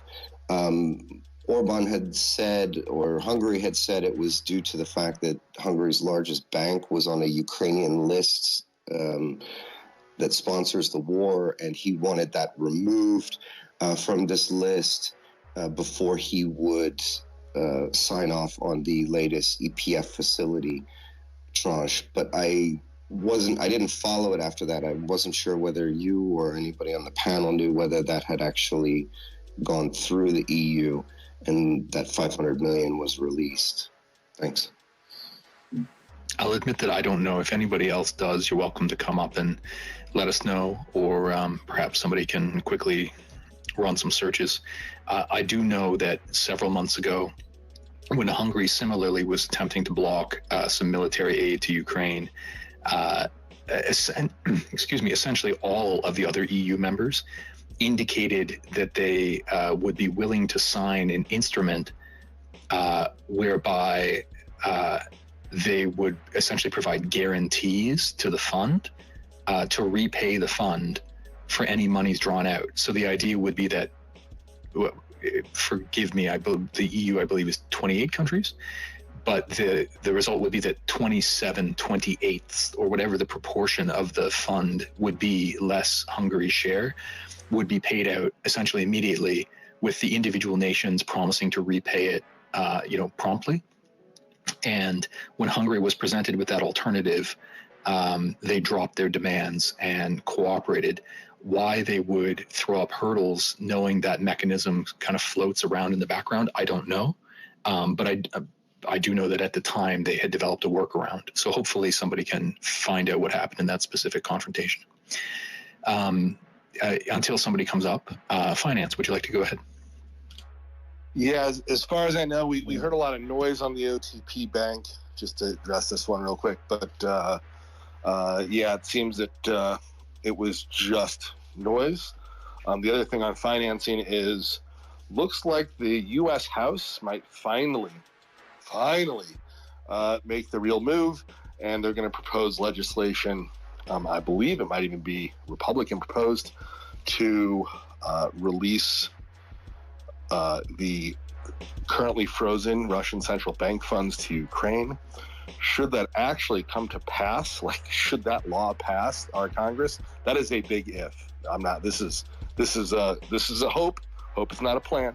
But should that law pass, the financial funding for Ukraine's government from now to basically war end becomes a moot point, because it's that much money if we were to release it and hand that cash over to Ukraine. It would, Ukraine's budget deficit is below $5 billion a month. Just how much below depends sort of on what month, what's going on, etc. Just how much they're willing to run into other problems, tax receipts, etc. But, we're talking 250 plus billion. 5 billion goes into that in a whole lot of months, so they could pay off all of their currently delayed foreign debt. They could also finance, the war for like 3+ years and not have to print anything, and then still have money left over to buy up every black market in the world of anything that shoots and goes boom. So hopefully that would happen. That's a good point. And so for those who are interested in more detail, if you click through any of the tweets in the nest that are like the block tweets that are under my name, and they take you to the agenda. If you scroll down to the section on economy, the first portion of that is about the new asset seizure measures, including a statement from the Senate Foreign Relations Committee, and then a copy of the draft bill is there. We may get to that in a little while if we go quickly through the remainder. I will note that while it was believed that something like 320 billion in total was of Russian assets were frozen abroad, I thought I saw that the breakdown was something like 200 billion of that was in European countries and only 120 billion was in the United States. But no, that's it's 350 abroad, 250s in the U.S. 250s in the U.S. Okay. Yeah, 250 I think is the U.S. because people keep their cash in the Federal Reserve. So, and then the majority, and then for their totally liquid assets, the U.S. and then the U.K. are the two central banks that people are most likely to have custody at, unsurprisingly. In Asia, Japan would be your bank of choice. But so, not surprising, the U.S. and the U.K. are where the Russians the central bank kept their accounts. And a majority, I believe it's 250 in the U.S. and it's 350 overall frozen. The number has grown since we first started talking about the start of the war. It might have been 200 with 250 frozen at the start, but as sanctions grew and as forensic accounting moved forward, it was discovered that, oh look, there's a whole lot more dirty Russian money under the pillows, and people, and so people. So that number keeps getting bigger. Yeah, and included in that section on the Ukrainian economy was an article from Reuters from 2 or 3 days ago where Janet Yellen, when she was giving an update, I think to a congressional panel, if I'm not mistaken, mentioned that there was a process undergoing in the U.S. to map out the distribution of Russian assets across different institutions, which is a process that the EU also completed, I think, about a month ago, if I'm not mistaken. But anyway, we'll work our way there. I'm going to keep going for a little while. Can I ask the artillery question I had? That's actually why I raised my hand.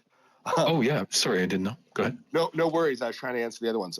My artillery question is, if anyone knows this, I do like the Ukrainian-focused artillery questions, but I'm really curious, how is it the Russians are or aren't keeping up with their artillery production at the current time? Do we have any insight on that? I know the Ukrainian government put out some stuff on Russian rocket production, but I haven't seen that's actually seems to have gone up slightly during the war, but I haven't seen anything on the artillery side. So I would love any info if anyone can explain where that is.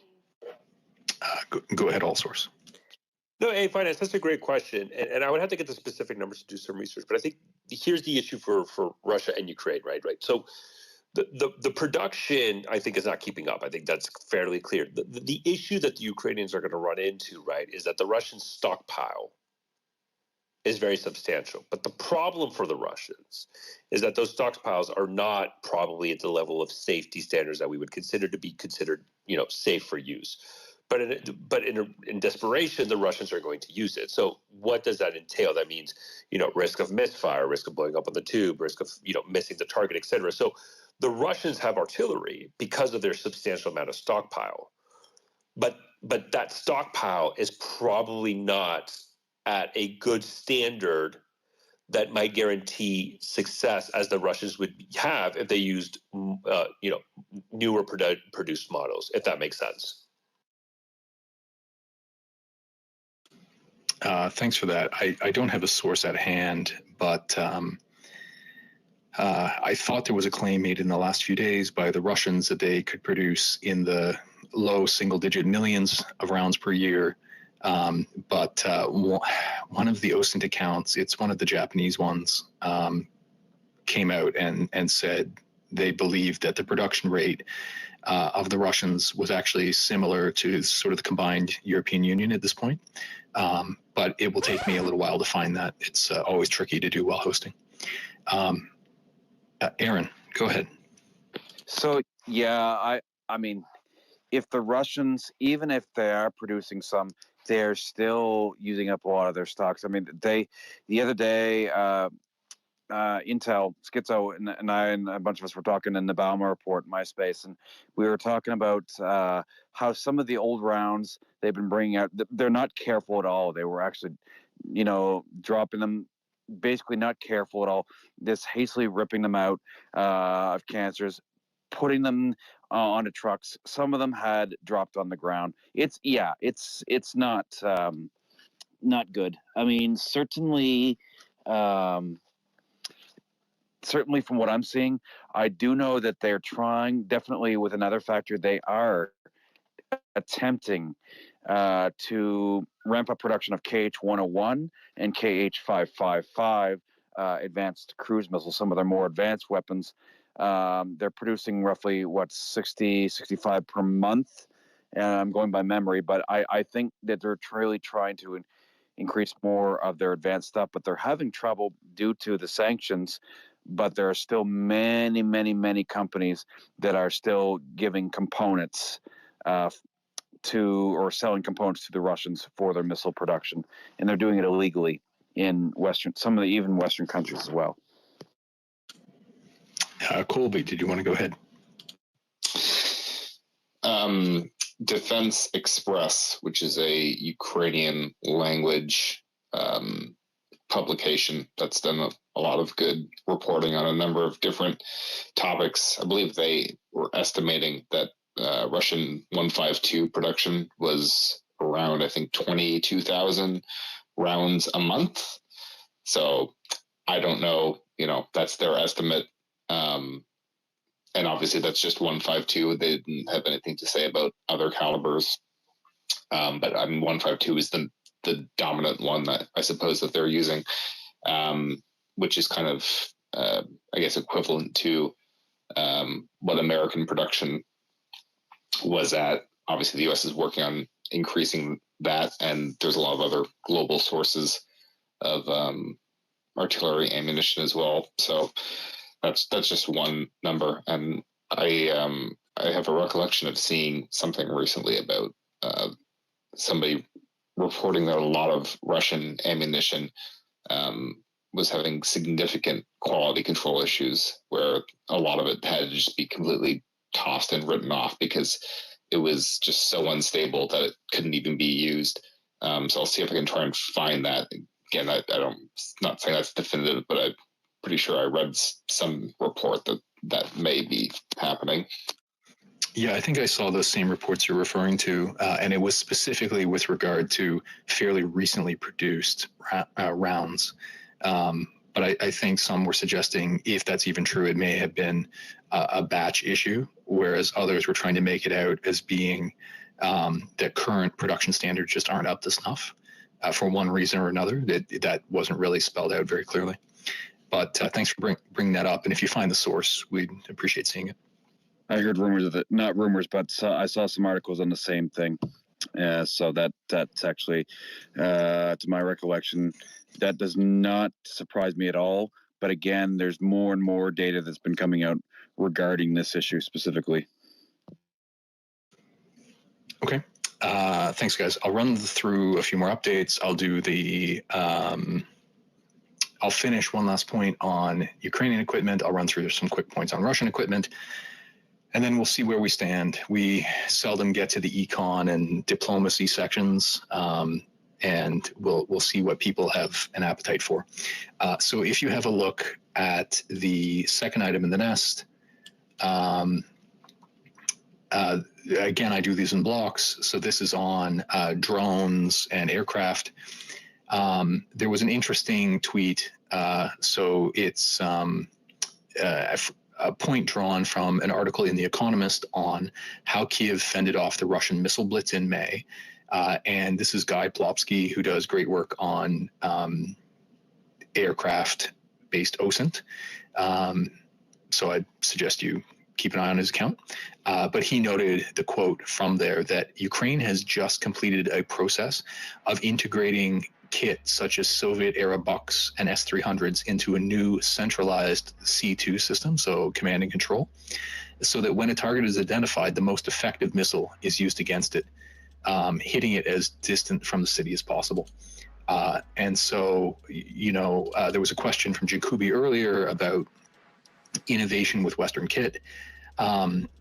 Whether innovation is happening on a vehicle basis, I'm not sure. It probably is, but one place I have heard about it consistently is Ukrainian integration of software for battlefield management, whether that be integrating signals collection with artillery fires, or whether it be this reference to improved command and control for air defense. So that certainly seems to be, the software aspect seems to be one area they have a definite advantage. Further to that, a couple of interesting posts from the Ukrainians regarding drones. So the second tweet there under the heading, at the top of the tweet, it says centralized AD. Below that, there's a reference to 10,000 UAV pilots. And so that was from Mikhailo Fedorov, who's I believe he's the deputy prime minister now and minister of digital infrastructure. He noted that 10,000 professional UAV pilots have been trained so far, and that 10,000 more are coming soon. The Ukrainians also have a couple of interesting initiatives on the go. Fedorov also tweeted today about a new $1 million prize for the best alternative to shoot down Shahed drones. So I guess they're going to have a contest to see what new innovation can make them more effective, with the winner receiving $1 million. There was also an interesting interview with the head of Ukraine's communications security department, which in Ukrainian, it's something like the SSS-CIP. And it was an interesting story where a Forbes journalist who frequently writes about drones sent some of his questions in just to be vetted. And in fact, they handed it over to the head of this security service, who personally wrote answers back. It was a good profile of some developments in terms of drone strategy by the Ukrainians. So I would encourage you to check that out. I'll also note that among the various aid announcements in the last few days, the United Kingdom made announcements that included the provision of a bunch of different drone types. So you'll see in that same tweet under the phrase UK drones, That links to a tweet by Sam Bendet, who works at the Center for Naval Analysis, a friend of our space. He spoke with us just the other day on a recent report of his. But he breaks down the variety of drones that Britain is providing, including a variety of quadcopters, fixed-wing reconnaissance aircraft, and others. So it seems like the UK has really been quite innovative in the types of drones that it's providing. When it comes to aircraft, two quick updates. The first of which we've already discussed, the fact that an F-16 pilot training program will begin this summer. Voice of America is reporting that it will include about 24 Ukrainian pilots, and that the training center will be set up in Eastern Europe, and that a significant amount of the effort and funding for that training center will come from the Netherlands. Finally, we have briefly discussed the possibility of Australia's F-18s for Ukraine. There was an announcement 2 or 3 days ago from, I think it was Ukraine's ambassador to Australia, who said that they were considering, they had Ukrainian experts in Australia looking at the F-18s, considering their potential uses and sort of their state of maintenance. And then what's linked here is an article from the War Zone noting that the ambassador has now come back and confirmed that Ukraine would like to make use of those F-18s if Australia is willing to provide them. So there's sort of progress on that front. I see a couple of hands. Sorry, I wasn't looking at the screen, so I didn't see the order. I'm going to go with Colby and then All Source. All Source is first. Oh, thank you, sir. Thanks, Colby. So, no, just the two comments I want to make. One, the centralized air defense, command and control. I think that's a very important aspect, right? That's a lot harder than people realize and understand and can think.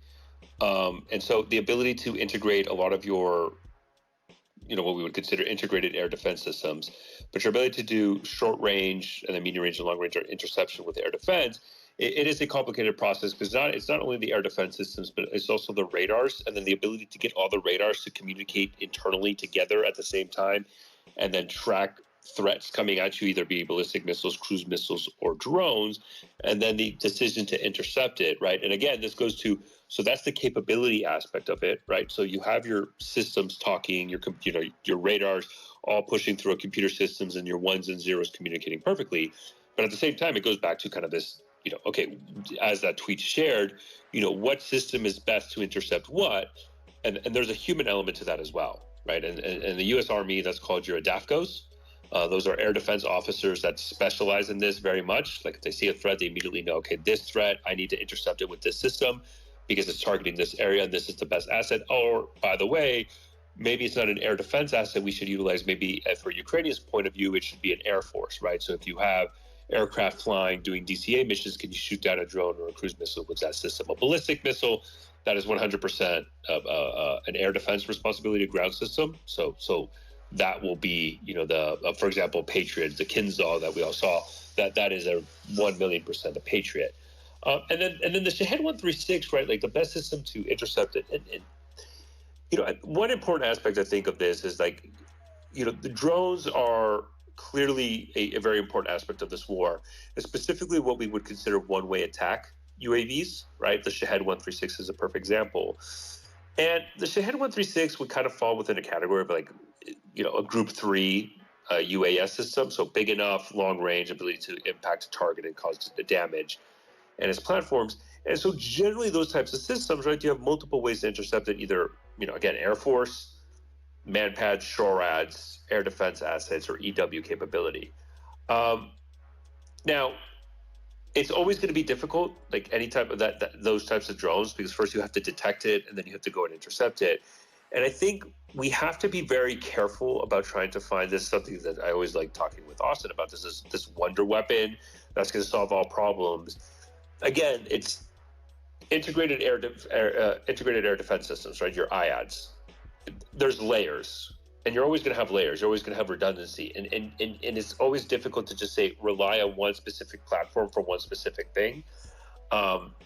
And how the Ukrainians utilize air defense, it's a lot more difficult for them because not only do they have to protect their military formations along the front lines, but a lot of their air defense assets are actually there to protect not only their critical infrastructure, both military, but more importantly, civilian and the civilian population, right? Because for them, like a missile that might not hit a military infrastructure, if it's in Kyiv, you run the risk of causing civilian casualties, so you have to intercept it. And that is hard thing to do. It's easier to defend a smaller asset than a bigger asset. And so I would say that the best way to intercept any type of threat, air-breathing threat, specifically drones of that caliber, like a Group 3 UAS, like a Shahed 136 or bigger, is having an integrated air defense system. Once you get smaller, like your quadcopters, that's not within the realms of air defense.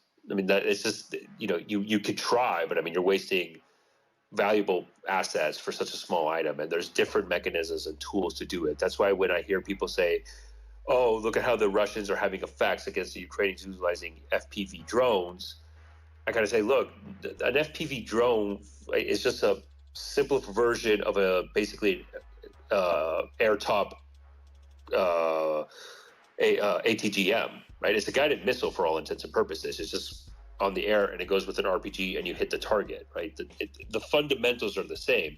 You're not going to have, air defense assets. You're not going to have a bulk system or a Stinger missile shoot down a quadcopter. First of all, good luck even trying to find it and engage it. So there's other mechanisms and tools you have to put in place to defeat those types of threats, not relying on, a man-pad, because those drones just are simpler versions of anti-tank air-on missiles. Thanks. Thanks for that. Colby, go ahead. I found the source for the story about this defective artillery ammunition. This is actually a Ukrainian government source, which says that according to information from the underground, there was a batch of low-quality ammunition that was given to Russian artillery units in the Bryansk operational group. And so they have issued a prohibition on using any 122 and 152 ammunition produced in 2023 because the ammunition was detonating inside of the bore of the artillery guns. So that's very interesting. The Bryansk area obviously is that's right next to Belarus, so not really an active area worth a lot of fighting right now. So I'm not sure how busy Russian artillery units in that area would be. So it suggests that, it may be true that, units in this sector would not be receiving the best quality ammunition. They're a lot lower down on the list of priorities. Obviously, most of the ammunition is going to the units fighting in, Donbass and Zaporizhia Oblast. So potentially some truth to this report potentially. So, given its proximity to Belarus, I note that one of the better Belarusian OSINT pages, Motalk Help, the Belarusian Hagen project, they put out a post this week about identifying or having recently identified a munitions production plant near Minsk. And if it's a recent production, I mean, maybe it's even Belarusian production. But that's speculation on my part, of course. Thanks for finding that source. Heliana, go ahead. Hey, thanks. Real quick, I believe CNN and possibly PBS in the U.S. have had coverage of drone competitions in Ukraine that are I believe it's a CNN one that I watched. It was fascinating. These people are just amazing at flying drones. And the other amazing thing about the story was that Ukraine is, this is the U.S. government that is sponsoring these competitions. they are also, Ukraine government is also looking for these small private builders of drones, and they are identifying the ones that are doing a good job and doing whatever it takes to ramp up production. So these are really small drones. They're not like Shaheds and stuff like that, but these are very important tools in the war, is my understanding. And I just thought you guys might be interested in those stories. They were really great. Yep, thanks for that. That is great news. We had a discussion with Sam Bendet on the Russian side, so this was maybe 2 weeks ago, where he was talking about crowdfunding in Russia for the provision of drones.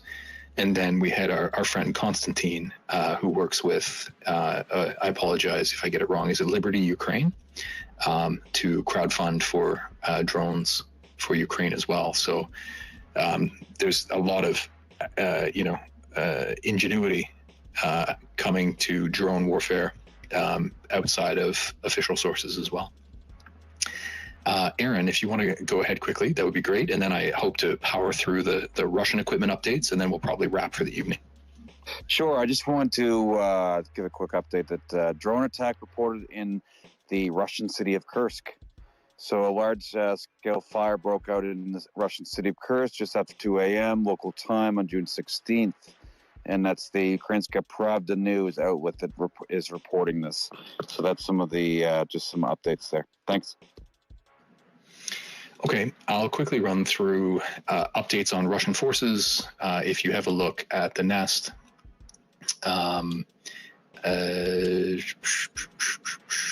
okay, I think, excuse me, I'm just going to check my source to make sure I have the material I was looking for.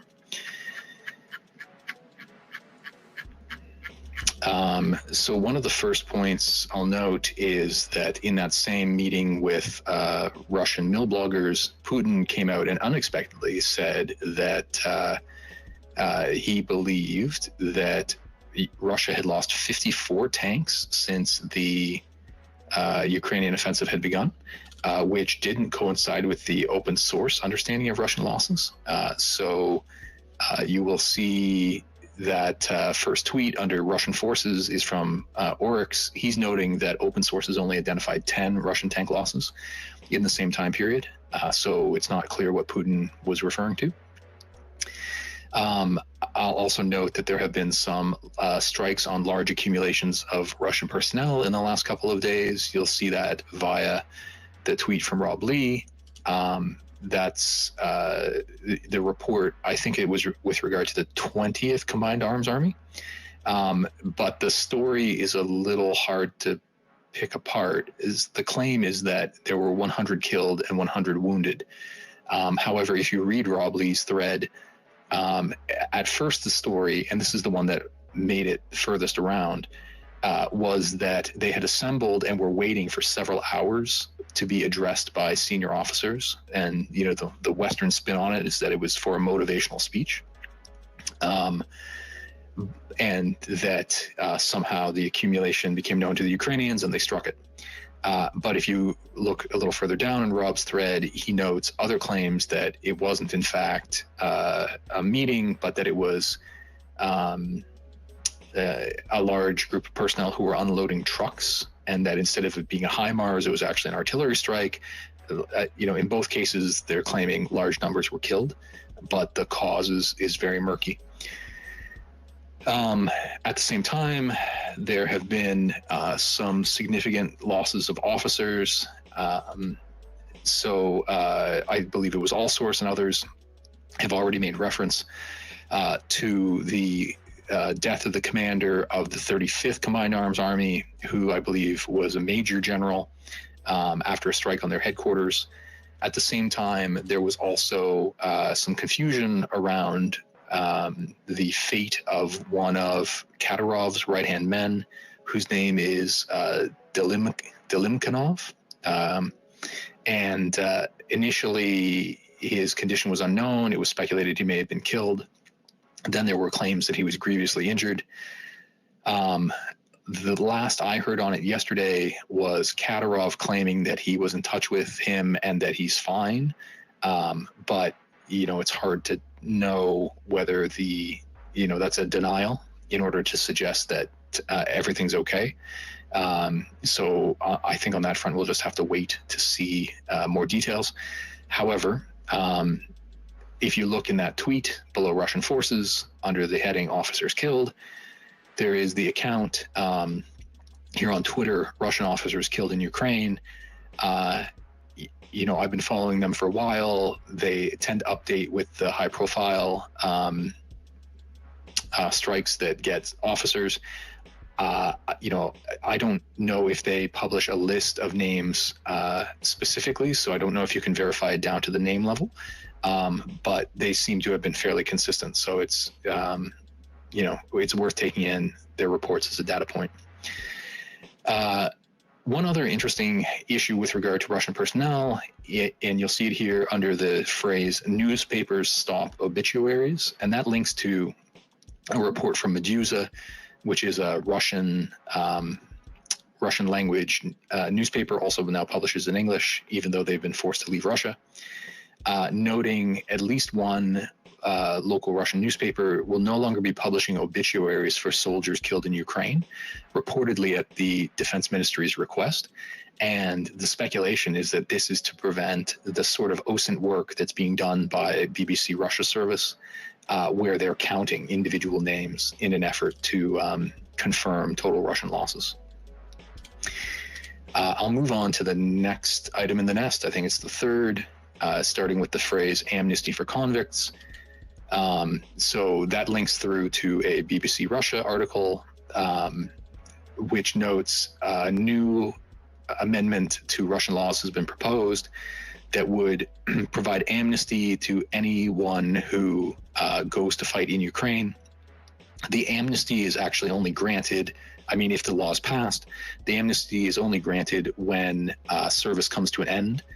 There are a bunch of conditions. You have to either win a medal or you have to be essentially discharged, on good terms, or, receive a discharge for injury. But it applies not only to those facing charges, but also to those who have actually been convicted. So this would be the first complete legitimization, allowing the recruitment of prisoners, whereas before it was either done via Wagner, or reportedly the Russian military would recruit prisoners as well for the last few months, but that amnesties were either being done in secret or sort of on an ad hoc basis. If anybody's interested, I managed to get a copy of the draft law directly. I just haven't had time to put the translation up. Moving down, that one tweet on Russian forces, we noted that Shoigu had come out and announced that private military companies would need to sign contracts directly with the Ministry of Defense. And it would be interesting to see how publicly Putin came out to back that, because it was seen as potentially taking sides in the spats between Prigozhin and Shoigu. And at that same conversation that Putin had with the Russian mill bloggers, he came out and said, yes, everybody, the private military companies must sign these contracts and work in line with the Ministry of Defense. Despite that, my understanding is that Prigozhin has said he still doesn't intend to, that the Ministry of Defense is so inefficient that it would actually be a disservice to Russia to work with them. And apparently he recently put out a call to members of other PMCs saying, if you don't, if you feel the same and don't want to work with the Ministry of Defense, come and work with Wagner. So it looks like that fight is on. And it's interesting that Putin felt the need to come out and publicly say it, as opposed to just implicitly backing Shoigu. There may be insight into politics there. Interestingly, one of the first PMCs to sign up to the new Ministry of Defense contract was an Akhmat battalion. So one of the Chechen fighting units. I think I saw other tweets that it was actually called RUS, R-U-S, because it's a subgroup. but there is additional information if you want to read about it there. One other Russian forces point I wanted to speak to was the reports on the shifts of nuclear weapons to Belarus. You'll see that there's a tweet there from Warren Risks. And about a week ago, Lukashenko, when asked about it, has said he was traveling outside the country. He said, I'm not sure. They may have been transferred. I'll have to check when I get home, essentially, which seemed like a flippant answer to me. But Lukashenko has now come out and said, yes, we will receive them. I think suggesting it was imminent, but in the other media I saw covering it, it said that they still needed to finalize the nuclear storage locations, which I think means that it's still not ready yet. So it's not clear precisely how imminent. And Konrad Muzyka put out a tweet a few days ago highlighting some former locations in Belarus that hosted nuclear weapons. But as far as I know, it hasn't been narrowed down to a specific location yet. While we're on the nuclear matter, if you look in that same tweet, that starts with amnesty for convicts, right at the bottom it says Russia nuke debate. A fairly influential policymaker in Russia named Karaganov came out with an article where he was essentially calling for the use of nuclear arms in Ukraine, like as a policy matter. So this tweet that I've included is by Anton Barbashin. I like this version because he goes through several important points in response to Karaganov. I think several people wrote on it, so if you search for Karaganov's name, I think you'll see a couple of arguments against that. So again, I don't like raising it frivolously, but when it's being made at that higher policy level, I think and there are thoughtful responses coming from Western policy analysts, I think it's worth raising. Okay, on to the last tweet on Russian forces. It's the fourth item back in the nest, starting with Judgment Day program. We just heard from Heliana about Ukrainian efforts, these competitions to manufacture lots of small drones. Well, this Judgment Day program, it's a tweet by Sam Bendet. That's the name of a new program that Russia is launching to develop significantly higher FPV drone production. And they produced a bunch of video about how that all works. Sam does terrific work covering this material, so keep an eye on his account. To that end, in an effort for Russia to ramp up drone production, that second tweet about appealing to China noted Russian crowdfunding efforts to try to dramatically increase assembly capacity, saying that they were seriously considering working directly with China in an effort to get that capacity up. But so far, we've heard about DJI refusing to sell directly to Russia or China. And there are no clear ties. Essentially, it's just the Russians suggesting they should try and build those ties at this point. Related to that, we had discussed the apparent appearance of Chinese vehicles, armored cars, essentially, that initial reports I saw suggested that they may have been intended for policing purposes, but purchased by the Chechens from Chinese sources. Interestingly, in that tweet, it has the Chinese Foreign Ministry coming out and saying that they did not supply armored vehicles to the Chechens. So it's not clear how they think the Chechens got Chinese manufactured vehicles. I suppose they must be arguing that they were purchased privately, but something's clearly not adding up. Two last points. The fourth post in this tweet, under the heading "Relying on Ukrainian Mechanics," it is an article from Business Insider that is reporting on claims that Russia is now leaning on mechanics in occupied Ukrainian territory who have some expertise in working on former Soviet tanks. And so I believe the source for this article was a statement from the Ukrainian government that they were hearing that mechanics were being compelled in this way. The person who sent it to me suggested that if they're drawing on these mechanics potentially involuntarily, that suggests that they may actually have capacity limitations, not just on the tanks, but in fact on the maintenance to support all those tanks. Then finally, the last tweet here is an interesting thread about AI use in drones, once again from our friend Sam Bendet. Specifically, so these are Russian claims. Sam is very careful to say you shouldn't take them for granted, but that it's worth reading through them in order to evaluate whether any of it may be true. And apparently the claim is that there are capacities in Lancet drones to receive targeting instructions from other drones, meaning that in that sort of terminal phase, once they've received target coordinates, they're no longer relying on GPS at that point.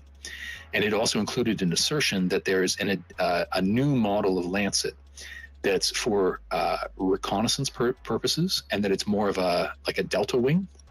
However, Sam notes that no examples of such a drone have crashed or been captured, and so he's skeptical that these even exist. And he suggests that perhaps this might be more an assertion of aspiration than an actual program.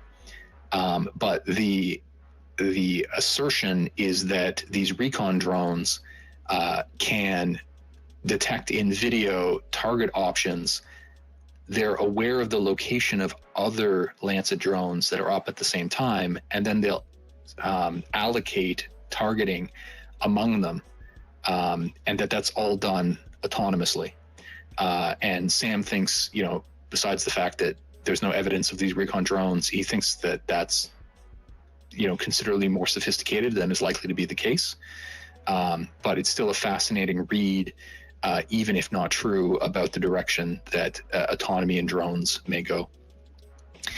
And so with that, we've run an hour over. So I'm probably going to wrap up now. As I will often say, we didn't get to the economic or diplomatic material that I put together, which I think is really interesting. I know that everybody loves the updates on the offensive and discussion of military equipment.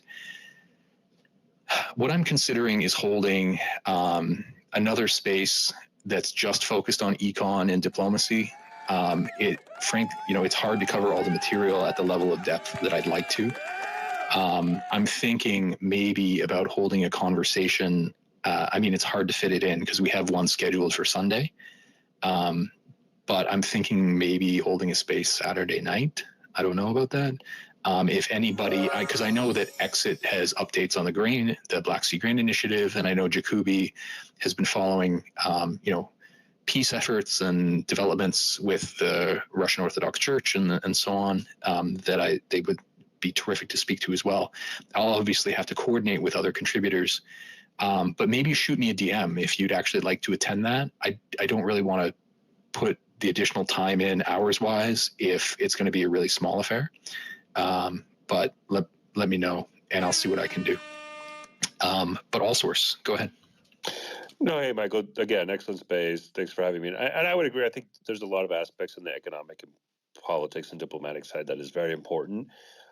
It could be even just your Sunday spaces as well, depending on the military situation on the ground and how much updates there actually are. But maybe there is some value of splitting those efforts because, I feel kind of bad that we didn't get to the economic and diplomatic side because there's a lot of great comments how we can all provide and great insight and the situation there and how that impacts the Russia-Ukrainian war. So I would propose that, and if maybe not a separate space, maybe a consideration of just doing a Sunday space focused on that. And then if there's more time afterwards, you just go to the military, but maybe do economic diplomacy first and then go to the military side because that looks like what dominates a lot of these conversations. Yeah, thanks for that. I do try to reverse it from time to time. I just I definitely get feedback that people want to talk about, the things that are more breaking. But maybe I'll just put my foot down and talk about the things that I'm interested in. We are trying to get some guests on the economics front to come and speak with us. That it's just a matter of timing. So I'll decide what to do this weekend. Maybe I'll do as you suggest and just reverse it for Sunday. And if we can get some great econ guests, then we'll have some breakout spaces. But to that end, our next conversation will be Sunday afternoon at 4 p.m. Eastern Time. So there is an invitation to that in the nest, so you can set your reminder. And hopefully you'll come and join us. I'd like to thank everybody for coming to drop in. It's always a great talk. I'd like to thank our guest this evening. We started out for the first 45 minutes or so chatting with Mark Nelson, who is an expert on nuclear power, particularly about events around the Zaporizhzhia nuclear plant. And Mark, in his traditional way, was, despite the anxiety that topic usually brings, was fairly reassuring that things luckily have stayed safe enough at the plant, and it's gotten to a position where it's likely to remain safe. And now what happens is the offensive approaches in terms of the potential for recapture and how that transfer takes place remains to be seen, but hopefully we can have Mark back in when those things unfold. I'd like to thank everybody who came up to speak tonight. I think that all of them have been following the events in Ukraine for a long time, and many of them are OSINT focused. I'd encourage you to check out their profiles, consider giving them a follow. And finally, thanks to my co-hosts, to Exit and Jacoby. You're super patient, and without your help, it would be very hard to hold these spaces. So I look forward to seeing you guys all on Sunday afternoon, and have a good night. Hopefully get to the